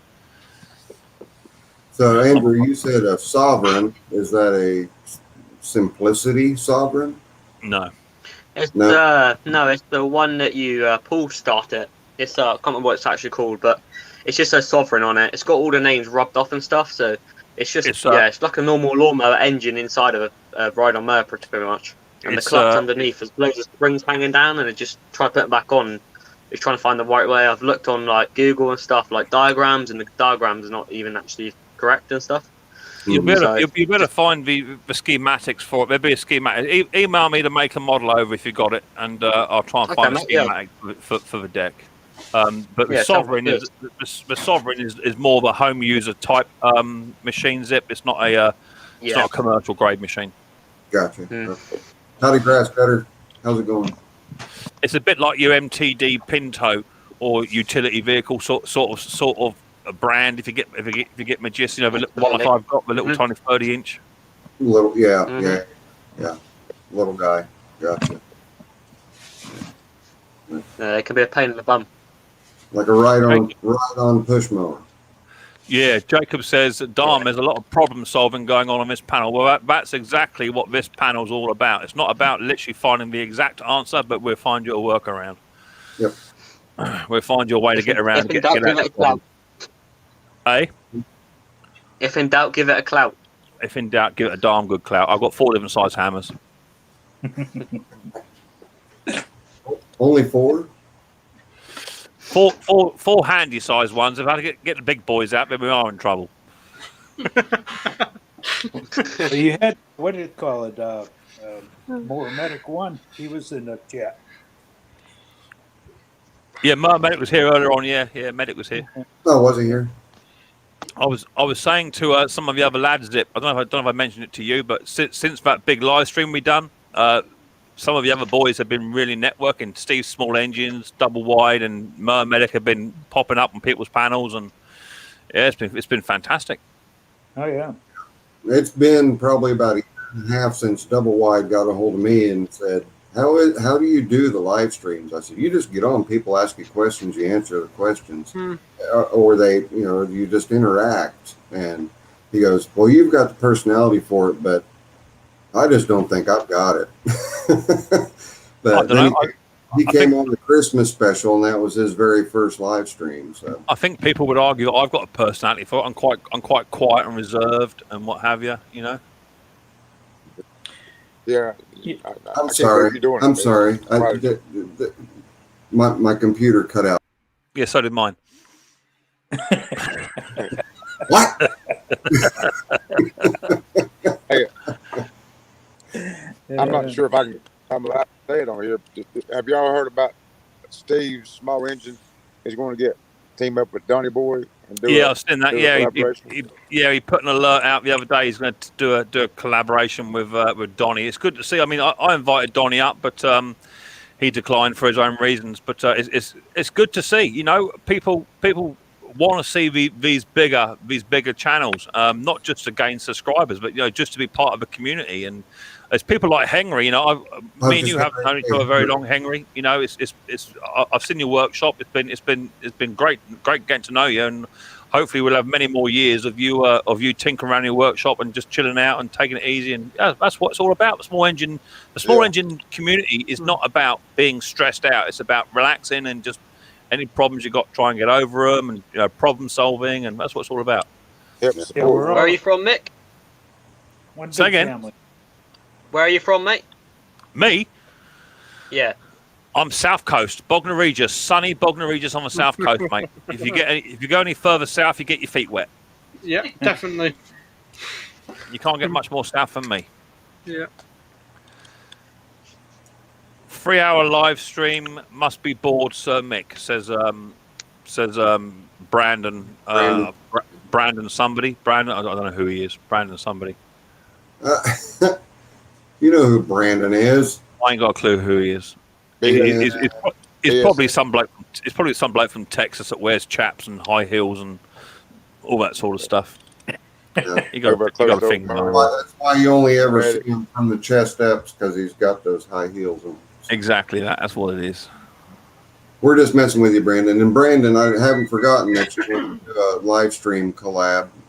Just get with me an email. We'll try to figure out a day where we can do that.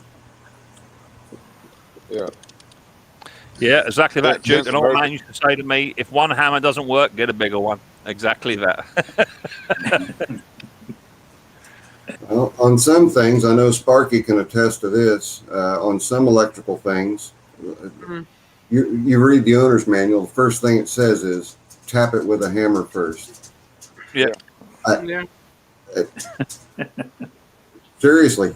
Seriously. Yeah, give it a especially tap. when you get a dodgy fuse and you want to, and it's not working first time, just give it a slap and it just comes to life. It connects very well. Mm-hmm. Yep. There are careers out there where the hammer is the number one tool. And just ask Snobby. He likes cutting cable with like wire strippers, wire cutters, like metal ones, and not get electrocuted.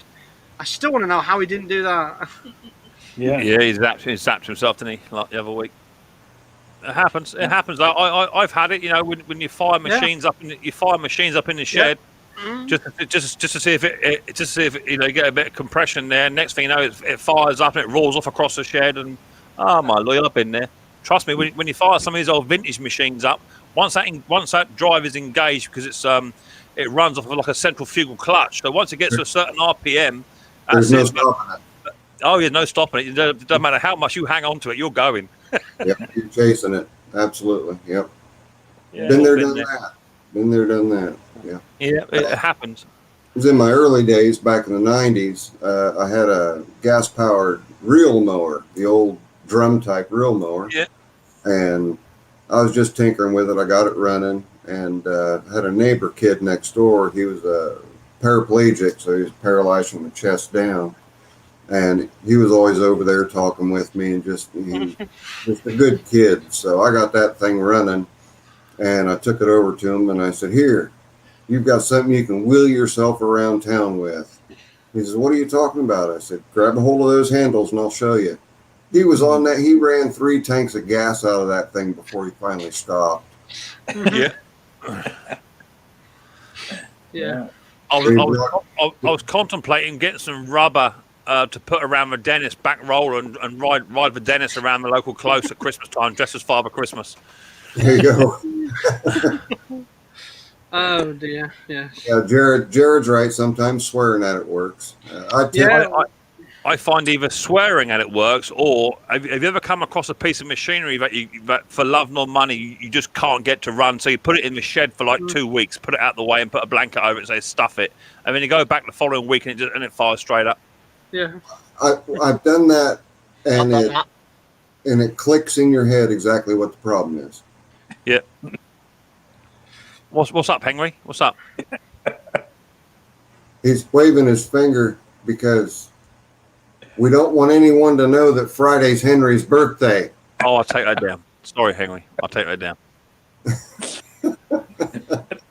It's a secret. It is. Yeah. I'm not telling.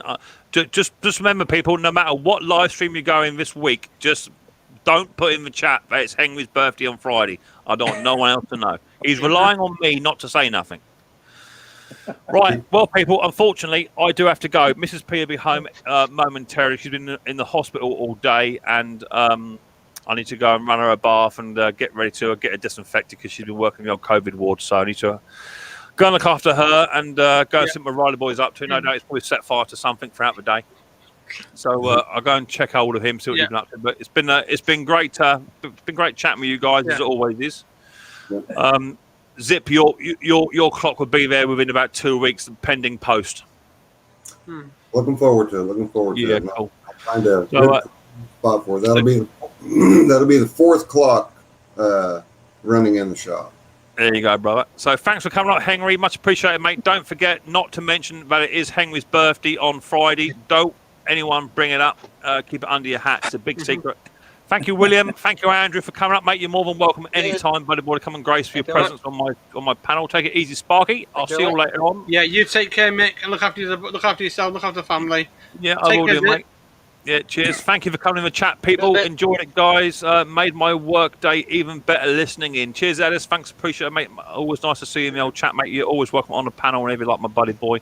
Look after yourselves, people. I'll see you soon, and be safe. Just remember, it is Henry's birthday on Friday, but we're keeping it a secret. Don't keep mentioning it. Yeah, happy birthday on Friday. Have fun. Bye, Henry. Yeah. See you later. Take it easy. Bye-bye. Everybody in the chat, be safe.